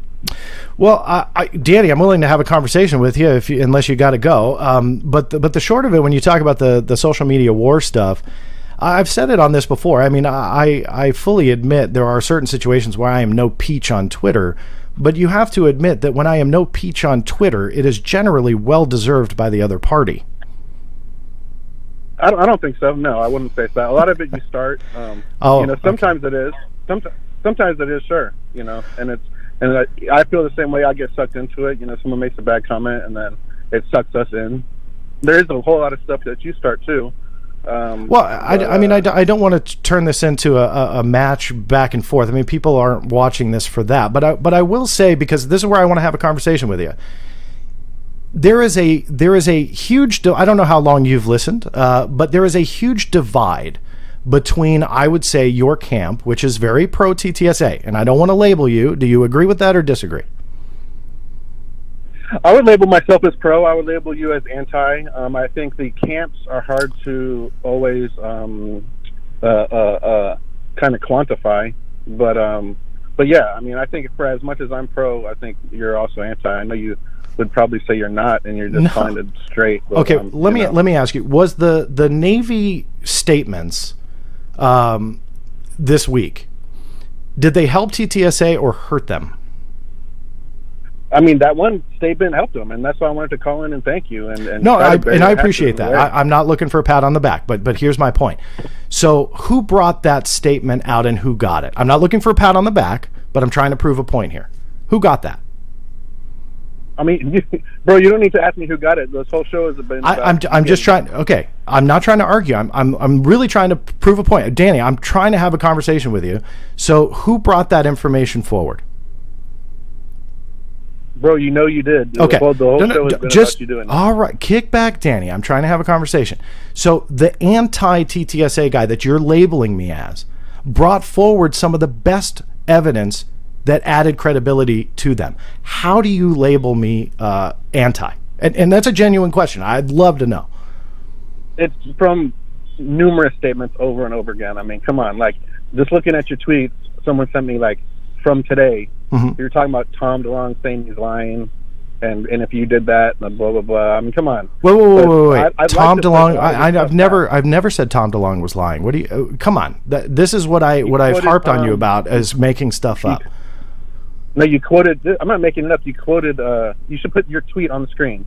You quoted Tom, and said that Tom said that he was making stuff up, and if you. Oh, that's not. Whoa. Okay, all right. That's fair. I never said that. That's his quote. He's the one that says he made stuff up. But you highlighted it to make him look bad because you're anti. Whoa. Let me ask you this way. If I said that I made stuff up, wouldn't you call me out on that? That's his quote. That's not my quote. I didn't say he was a liar making stuff up. Why did you bring that up in the first place? Because he admits that he makes stuff up. Come on. Okay.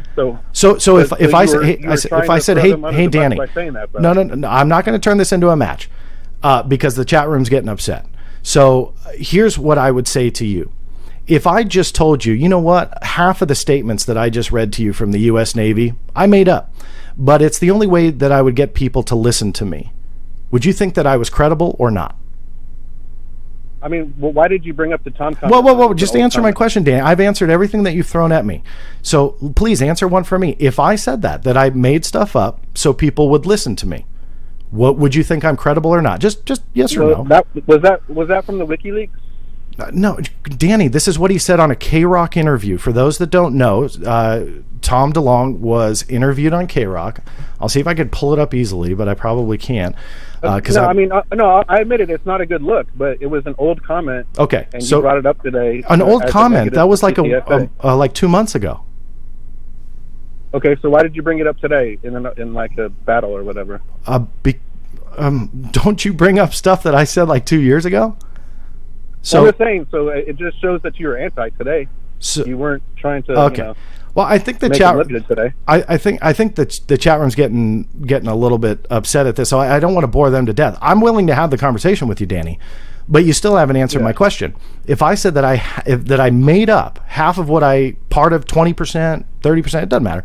If I made it up, that's his words, not mine. If I made up those statements, half of what he said? Hold on, Danny, please. If I said, wait, what did you just say? Did you say that Tom said he made up half of what he said? No, I'm asking you a question, Danny. You got to listen to what I'm saying. I'm not quoting Tom DeLonge other than saying he said he made things up. His words, not mine. So the question still stands, Danny. If I said that part of what I just gave to everybody right now was made up, would you find me credible or not? I don't know. I think the Tom comment was probably you're taking it out of context. How is it out of context? He said that he made things up to get people to talk to him. Yeah, like military people, not. That makes it okay, right?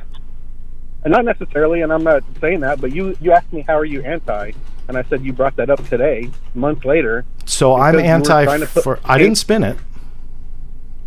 You brought it up to make them look bad. I'm just saying that's how you're anti. I mean, you're obviously anti, bro. That's obvious. But I called in because it is. I think it's okay. And, I have a lot of friends. You said you've lost a lot of friends over this.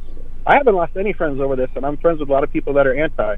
So I think if some of the comments on social media, some of the wars were put to the side, you and me even could be friends. And, it could all be good. Sorry, I'm outside. But that was the point of my thing. Gotcha. I'm friends with a lot of people that are very skeptical, and I've never lost any friends, and I don't think you need to either. If you kind of just scrolled it back a little bit, took a deep breath, maybe when you're on social media. I need to do that sometimes myself. And but good job on the Navy comment, and this has been a great push for To the Stars, and from the anti guy. Yeah. All right. Yeah. All right, Danny. Well, I appreciate it. I'm willing to answer any question because I'm not trying to cut you off, but the chat room wants me to hang up. Yeah. So if you have a solid question, I'll address anything you'd like. And then I have the quote on screen, so I'm going to let everyone decide for themselves what DeLonge meant. But I'm not trying to cut you off. The question was, why are you anti, and why did you bring that up? So that was why I brought that up. I think I've already addressed the anti thing, which is kind of silly. I think in closing, Tom DeLonge himself said what I had researched, came out with, published, and what was picked up by the media is unprecedented. So if you think that he's going to say that, if you think he's going to say that about somebody who's anti-TTSA or Tom DeLonge, I think you may want to fact check that a little bit. But before I hang up, do you have any more? No, I think it's a common thing, the anti-argument, and I think many people, including maybe even people in To the Stars, would think that you were anti them, but that wasn't the point of my well, I hope that they one time will tell me that. I'm here if they want to tell me that over the telephone or in an email, but they ignore me, Danny. So if they think I'm anti, that's fine, but sadly, I think I've proven I'm not. Anti stuff aside, why don't we drop the social media war stuff? I mean, many times you're coming onto my site, even though you don't follow me, and you're commenting on my stuff, and then I end up responding to you, and then it gets bad. Yeah, So here's the last thing. Here's the last thing that I'll say for that. I think you have to understand how Twitter works. So if my follower or someone I follow comments on your stuff, it'll pop up on my feed, Danny. So your accusation. Oh, Danny, can I talk, man? I let you talk. So I'm gonna go ahead and hang up, Danny, but I will address that. But I've been trying to have a conversation with you there, buddy. But you're clearly stuck on a narrative that I'm like the anti-TTA. No, I'm not. All right, you have the last word, and then I'm gonna hang up like the chat room wants me to do. So you get the last word. I was calling in to comment and to compliment you. I'm just saying, cut the social media stuff out. You can call me personally anytime you want. We could bury the hatchet, but just cut out the social media warrior stuff, man. We all need to. You're one of the worst people at it, and that's why you've lost so many friends. I've never lost any friends, but just cut it out. So I lost all my friends because of TTSA. There's like two, Danny. Those are your words. You said you lost a lot of friends over there. Yeah, lost friends. I didn't say a lot. And okay, friends. You lost friends. I've never lost any friends, bro. That's awesome, man. It doesn't have to be like that. I'm happy for you. I really am. It doesn't have to be like that. Let's drop the crap and let's move forward. And good job with the Navy. All right, Danny. Well, you take care of yourself. All right, call me, man. You got my number now. You can call me. All right, Danny. You have a good day. All right, bye. All right, so here is the quote from, I'm the anti-TTSA guy, apparently. But yeah, the war, I'm sorry that it kept so long on the phone there. I know that people wanted me to hang up on him. I know if I hung up on him or cut that short, I'd obviously be attacked on social media. He's one that I don't understand. He obviously has that narrative about me with the anti-TTSA thing, and yet I come out with the information. Where I would have went with that conversation, and I hope maybe he one day writes about it, is these official statements obviously have power. He just said it. He called to say good job, yet he's mad at all the other official statements that TTSA has not addressed. Who knows?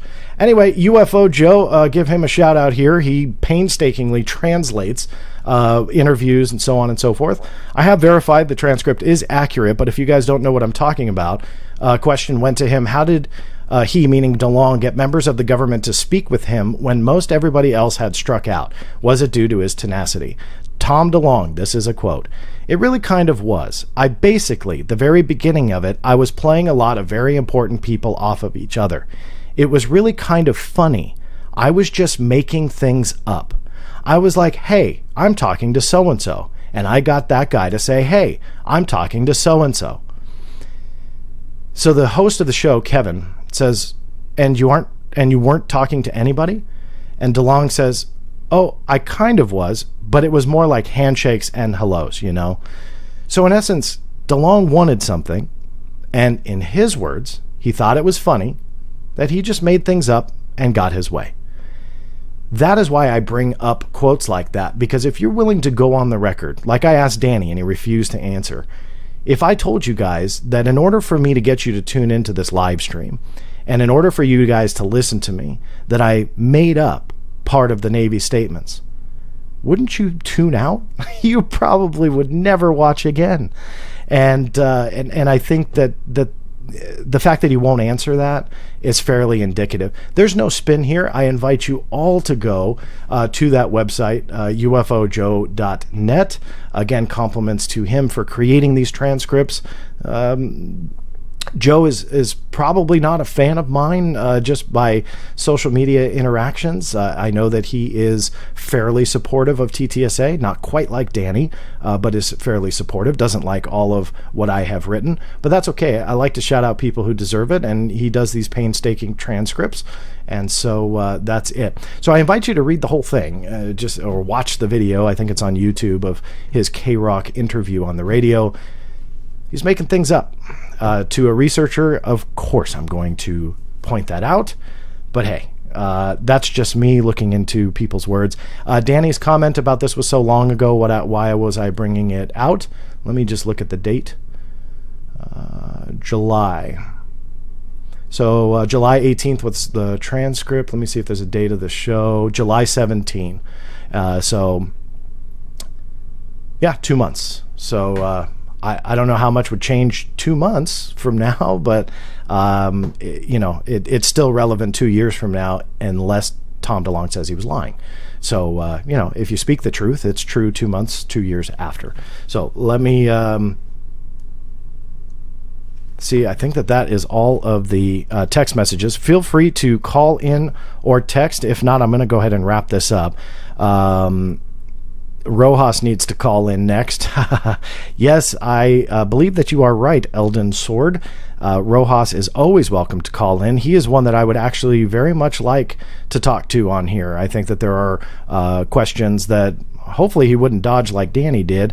I think he can have an intelligent conversation. We definitely wouldn't agree, but I think that he should absolutely address some of the fabricated stories that have been said about me personally, for those who have watched this before. So you can see it's not pretty in some of this UFO land.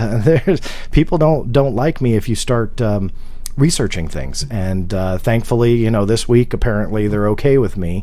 But next week it'll be something else. And so I think that it's sad, but I think these conversations need to happen. I think people need to be able to address certain questions, certain issues. Did I steal Danny's lollipop? Probably in a past life, maybe through sand or something. I thought I saw some questions up here, and I'm sorry that the chat room is always hard. Yeah, you guys, I'm gonna have fun reading this chat later. So I can't find the questions that I have seen above. So if any UFO land sucks, but you make it better, John. Thank you. I appreciate that UFO issue.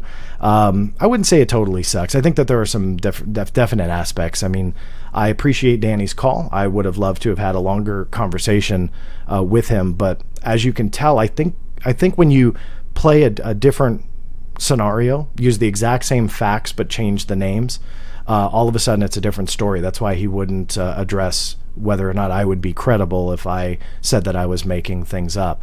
The people like that, not just to pick on Danny, but people like that would be all over me if I were to do that. Those are the characters in the UFO field that just got to go. You have to hold everybody to the same standard or lack thereof. I mean, it's an even playing field. We're all on the same team, or at least we should be. I am not an anti-TTSA guy. I believe that I've proven that. What's crazy is the anti-TTSA guy just gave the biggest shot of credibility to the organization. So to really start throwing that, I could have hid that, by the way. I mean, if I really was anti-TTSA, I could have spun that.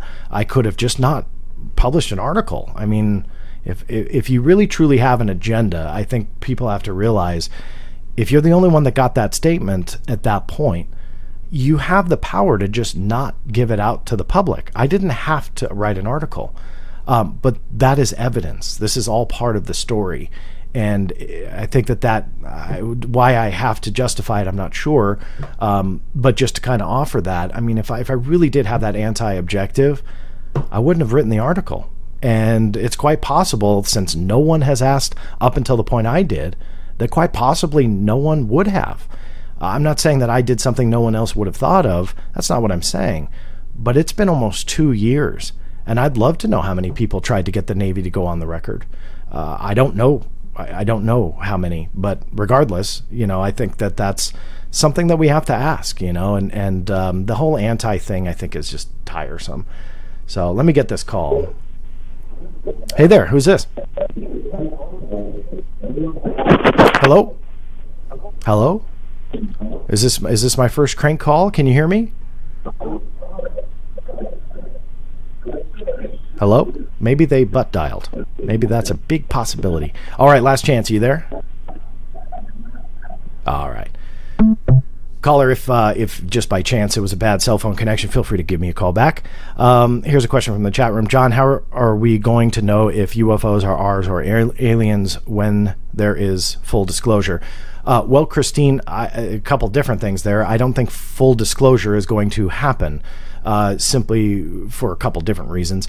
But there has to be something to disclose. And so if you mean that more popular narrative that disclosure is simply aliens are here and we're talking to them and communicating and we've known about them for decades, so the government comes clean. If that's what you mean, I just don't think it's going to happen. disclosure that they're out there or being here or so on. And I see you calling back, so I'm going to have to put you on hold.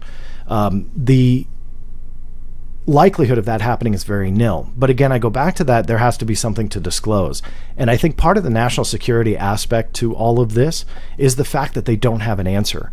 And the Navy really, I've said that for quite a few years now, but the Navy really kind of put that into reality mode for me. If the statements are all accurate, and the Navy truly doesn't know what these are, and they're not classified technology, and they find it better to just, say they're unidentified, but they know what they are. If all of that is true, it plays into my hypothesis anyway, that they just don't know. And that in itself is the national security risk. That again, that most powerful Navy and most powerful military on the planet is seeing technology or a phenomena, what they call it, a phenomena in the air that shows intelligence, but they just don't know. They don't know what it is. They can't understand it. Now, this wasn't in the official statement, but what comes along with it? You can't combat it. You can't compete with it.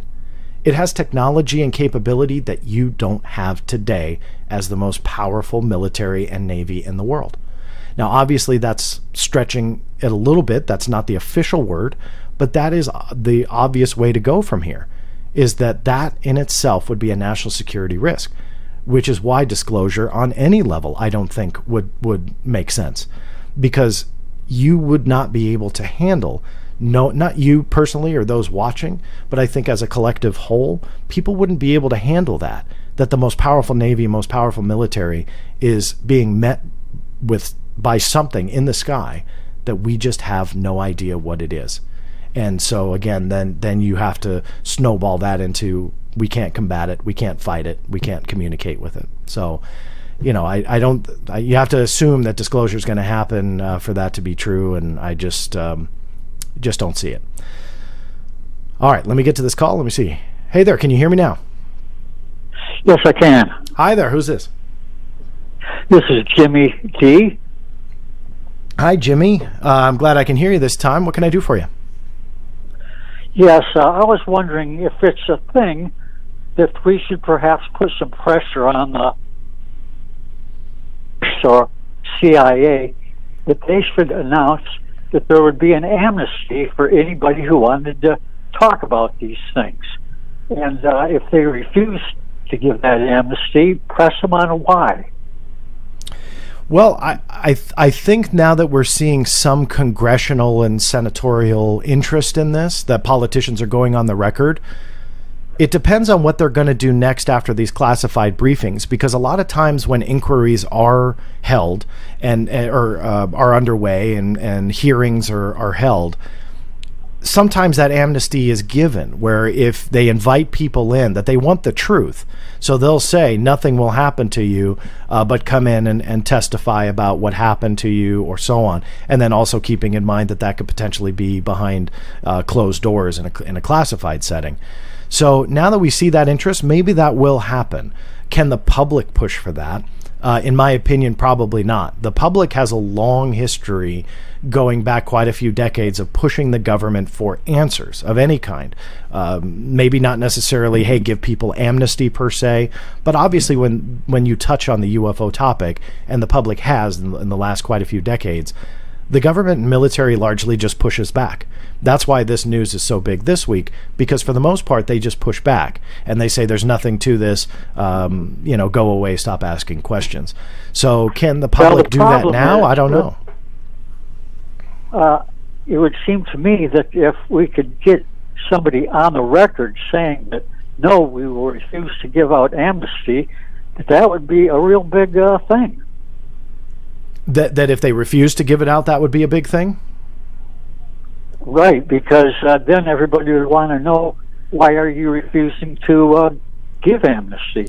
Yeah, I mean, again, it would be, in my opinion, hard for them to go on the record and even address amnesty for such an issue. You know what I mean? And with public affairs offices, this is a good point. I'm glad you brought it up, because with public affairs offices, a lot of times when you read a news article or see something on television, a lot of times it's a very quick blurb, but they'll say the Department of Defense declined to comment or failed to respond for requests for comment. Why I bring that up is that is a tactic. The tactic is just don't address it at all. And then you don't have the public push. If you address it and say, we will not give amnesty for those who want to push forward, that opens the door for people like all of us to say, aha, there's something to this. I knew it. And so it behooves them to just well, that kind not of is comment. my point. I guess maybe what you're saying is that it would have to be in some sort of a live question and answer period or whatever it is. Yeah. That somebody could just blurt out and say, if you really are interested in having the people know, why don't you declare amnesty now? Maybe you'd have to say, we're only going to declare amnesty for stuff that's older than 10 years to make sure that people would blurt out stuff that's current secret. Yeah. But I think that if they were, asked and put on the spot, why don't you give out amnesty for people who want to tell? I guess basically what I'm talking about is things that we've seen, at the National Press Club, stuff like that. People have actually worked on various programs that would blow the lid off this thing, that they would kind of say, well, yeah, I guess we do want to know, so we will declare amnesty. Yeah. And if they refuse to do that, then I think people would have a much better understanding of whether or not they are, in fact, still trying to keep the lid on this. Yeah. Well, I think to address it real quick, getting slightly away from the amnesty thing, but they definitely are, by their own admission, keeping a lid on it. Keep in mind that the United States Navy has already put out on the record, and this was a couple months ago, that anything related to unidentified aerial phenomena or the guidelines that they reissued this year are to remain classified. So anything that comes in, the Navy is not going to release it. So that is an on-the-record statement. So not quite amnesty, but regardless, it does go to your question on whether or not they're going to admit keeping a lid on it. That's already happened months ago, and you can look at the reporting by Politico on that. I believe it was Politico that broke the UFO information will remain classified story, and see that the Navy has gone on the record and says the public is not going to get anything about the topic. So sadly, I think that they are still going to continue to keep a lid on it, regardless of what we just got this last week. And so what you're telling me is that they're already admitting that they are keeping information from the public. That's correct. Yep. Yeah, they don't hide from that fact, and that's on the record. That's not something that's rumored. Those are official statements that came in. Yeah, okay, well, thank you for taking my call, John. No problem, sir. Thanks for calling in. A couple text messages to get here, and then I'm going to have to start wrapping it up. I haven't heard you mention the interview of a pilot from, I believe, the Tic Tac video. It was on the Fighter Pilot podcast. Have you heard of that? Yes, you're absolutely right. That was an interview done by David Fravor, the pilot from the Tic Tac incident. And so definitely check that out. It's a pretty compelling interview. I did not mention it, so I'm glad you brought it up. But obviously he has spoken about that incident prior. Got this question from Adam. Hey, Adam, thanks for texting in. Any pending FOIA requests on this topic coming? Absolutely, quite a few. The topic as a whole, when it comes to ATIP, which is that secret Pentagon UFO study that we often talk about, and also the Navy connections to all of the stories about UAPs and stuff like that. This spawned quite a few different requests just the last week alone. However, from October 2017 to date, there are 100 times as many as what I sent out in the last week. So yeah, there's a lot of pending stuff. There's a lot of things I'm pushing on both the FOIA front and the public affairs front. So we'll see what happens. I got a call here. Let me do one more question. Hey, Coley. So this comes in from a longtime listener, Coley. I'm wondering if they ever admitted that the UAP/UFO/UAV is linked to ET. Elizondo has never said ET. No one is talking about the operators of the crafts. Thanks, Coley. Yeah, Coley, I don't know if you were here in the beginning. The Navy did address this in generality by saying that they are not addressing it, that essentially that they won't try and give a hypothesis or some kind of idea of what these things are, other than that designation of unidentified aerial phenomena. To Mr. Elizondo's credit, I guess, he has not gone over the line and said that they were ET related. The general public definitely fills in the blanks on that one, and even some of the tabloid media outlets as well. He has not. He stoked the flames a little bit by saying on Tucker Carlson that they had pieces of a UFO. That, this is where it gets a little bit dicey, because number one, you have official Pentagon statements that says he had no responsibility on the program. So if the statements that were made by the Navy are unprecedented to Tom DeLonge, we have to address that point. Now, I bring that up not to put salt in the wound, but rather make my next point of how do we know that he really was involved to that level to know that there were crashed pieces of something. But then on top of that, where did that information go in October of 2017 when he stood up in front of everybody and announced this program? Where did that information go in the countless interviews and television and so on when he was doing that? Where did that information go? I bring that up because that's a concern and a red flag to me, which, some people may not care about. But information and the truth like this is not like a fine wine, right? It shouldn't get better as time goes on. If you want to think that that information was classified, that's very well possible. But it would not likely be declassified when he retired in October of 2017 and went on stage with Tom DeLonge. It would likely not be declassified from that point to the point when he said it on Tucker Carlson. So the chances of that are nil. So the classification comment to me that he just couldn't talk about it in October, but he could on Tucker Carlson because it was declassified, I just don't see it. Could they have received pieces of something? Absolutely. In fact, I would be surprised if they didn't. The whole root of the program was to look at technology that was potentially 40 years into the future. That was all tied back to public documents that you can still get. I've got them on the blackvault.com, but it was all about the OSAP contract that was awarded to Bigelow Aerospace. So I'd be surprised if they weren't looking at technology, figuring out maybe something that fell from space, so maybe a space vehicle of some kind that Russia had up, and try and analyze it and see what their capabilities are, what are they making. So a piece of a UFO, I think we have to look at it for what it probably is. But I think the whole hiding behind security classifications and say something like, yes, we have pieces of a UFO, but I can't say anything more because of my security classification, I think is theatrical. I think that we have to start to question some of those claims. So to my caller, I'm sorry to keep you on hold for a couple minutes there. Who's this? This is Scott. How you doing? I live here in Utah. Hi, Scott from Utah. Thanks for calling in. Yeah, so I'm actually pretty kind of floored over this whole thing. I listen to Alex, I listen to you, and I've read Amy Jacobson's book on Area 51. And the UFO topic is really important to me because I've seen way too many. And what I think is really interesting is what they're showing us is just absolute garbage. I mean, I was in the Air Force. They have way high-tech cameras, and they're showing us this grainy footage. But it's really interesting they're still showing us this. And the reason why I'm calling in is because I think the United States is the last one to admit that there's UFOs, where everyone else was saying that, hey, we're seeing this stuff. Belgium was talking about it. Mexico's been talking about it. Everyone's been talking about it, and we're the first people we're the last people that are acknowledging that their existence. I agree with you. World governments have largely been more open on the topic in recent years and even decades versus the United States. So they're very late to the game, I should say.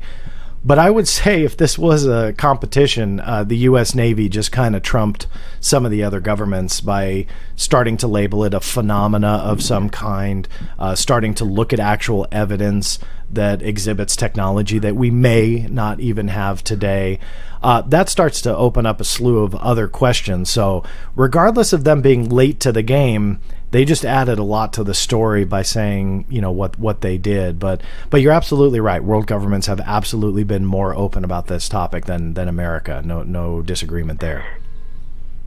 No, absolutely. They've been testing the waters. Like, remember that blue thing that shot? They said they launched an ICBM across the country. Like, that doesn't make any sense. And we saw that here in Utah, and they were saying that it was photographed in California.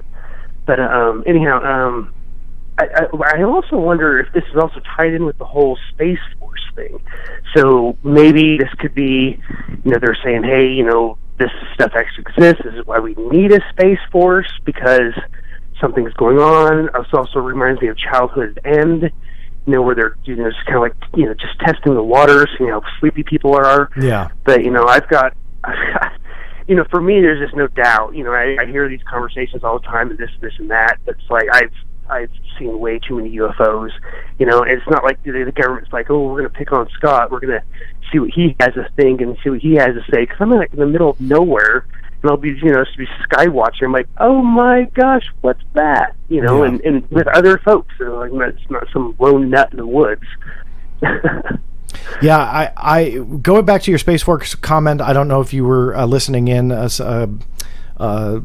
Someone had submitted a text question on the Space Force and whether or not I think it's connected.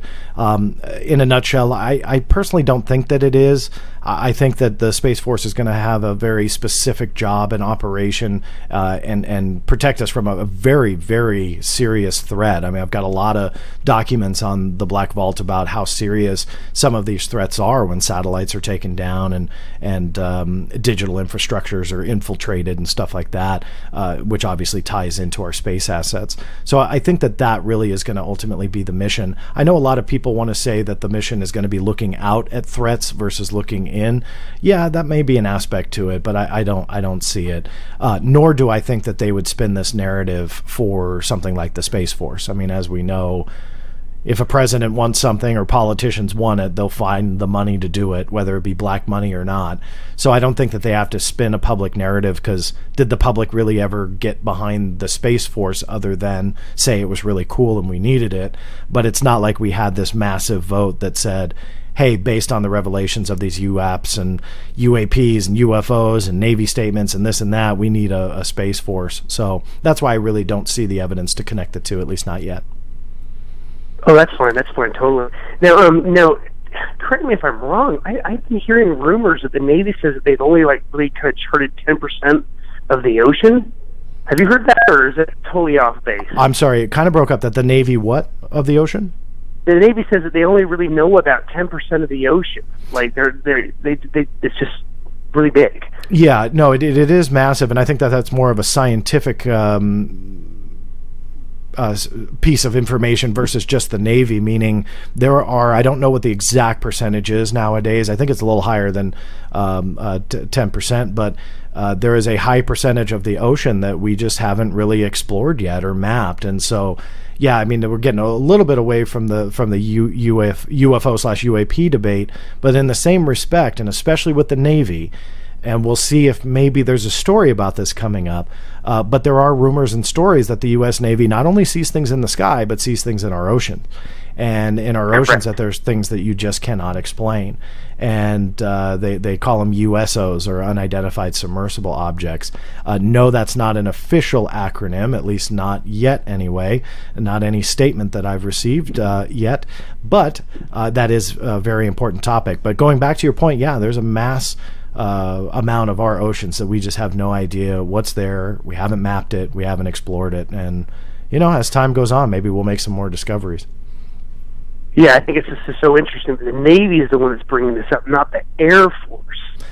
Yeah, hopefully that will also change here in the coming weeks and months. I think that in regards to the Air Force, I think it's time for them to address a little bit about what this is, and it'll be very interesting to see how they coincide with the Navy, because the Navy has been very, very open about it, at least as open as as they've normally been. They're incredibly open compared to what they've been in the past.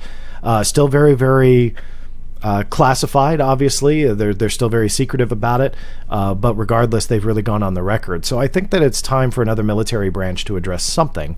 hopefully in the coming weeks, you know, I we'll see something. absolutely agree. Because, I mean, the Air Force is consistently flying, consistently. Here in Utah, you know, it's a military state, and there's consistent flights going on. And, you know, and where I live, I mean, I've seen things just right off my porch, and then I've also seen aircraft, you know, kind of like going after it. So, you know, these little videos they have, they're not unique. I know that they have a treasure trove of data, because I mean they're constantly flying. That's what Amy Jacobson was saying in her book Area 51 with the U-2 pilots. I mean they were just trying to fly to Russia. You know, you can only imagine what they saw. Of course, the Foo Fighters back in World War II. And this subject is so old, and it's for me, it's very, you know, I'm happy to hear this. You know, like Peter Levenda was just saying, yeah, you know, they're just doing this slow little drip, which kind of reminds me of Childhood's End. Yeah, I mean, we'll see. Hopefully, the coming weeks and months, more stuff's going to come out from the military. We'll be able to address it and go from there. I'm going to deal with one more question in the chat room. I'm going to have to wrap this up, but I really do appreciate your call. Hey, you have a great day. I love your work. I appreciate that. Thank you very much for watching and listening. One more question from the chat room here from UFO Shill. Why do we rule out aliens automatically? There may have been a bigger context in the chat room that I just didn't follow. But if that was addressed to me, I'll just say outright, I mean, we can't rule it out unless irrefutable evidence produces something that disproves the alien theory. That is just as plausible as these being top secret drones. So as an investigator, we all have to just kind of deal with every possibility that's out there and start ruling them out one by one until you're left with, I don't know, one or 2 or 5 or whatever scenarios. And so the alien theory, I don't think it's been ruled out. I think scientifically there's a strong support system for it, meaning the cosmos, the size of it, the science that we do know, the discoveries that we're making. The bridge, however, is then connecting that extraterrestrial life, which probably is out there somewhere. Are they intelligent enough to go from there to here? And that is that bridge that we can't really address yet. But Einstein was wrong too. So as much as we think we understand about science or our oceans or whatever, sadly we really just don't, and we get to learn that lesson all the time, every time, it seems like. Science is never right. That being said, hey, look, it's been 2 hours. I'm a little bit over what I thought I was going to be. I vowed not to go 2 hours, but hey, here we are. I really appreciate all of those phone calls. Even Danny Silva, who called in to say that I was the anti-TTSA guy. I'm always open to intelligent debate and dialogue. So anybody who's watching, you don't have to agree with me to call in. As you can see, I will take everyone's call. It's not a problem. Just make sure it is a two-way conversation and, you know, be nice. That being said, thank you all for tuning in. I really do appreciate your time. This was a big week for UFOs, ufology, whatever you want to call it. I'm glad to have played a small role in that. It was really exciting to see. And I do hope at the end of the day that divide that is obvious, that you saw it here unfold with one of my callers. It's obviously there, that regardless of the information coming out, regardless of the Black Vault bringing you unedited but verifiable information, somehow I'm the anti-TTSA guy. I don't get it. I don't understand it, but I want to, so I'm willing to have those conversations whenever people want to call in. So make sure you click that subscribe button that is somewhere down there. Make sure that you turn the notifications on. That way, every time I go live, you guys will be notified, and hopefully you'll tune in, and we'll have some great debate. Yes, there are more things coming. Yes, there are more stories coming. When? Stay tuned. Thanks for listening.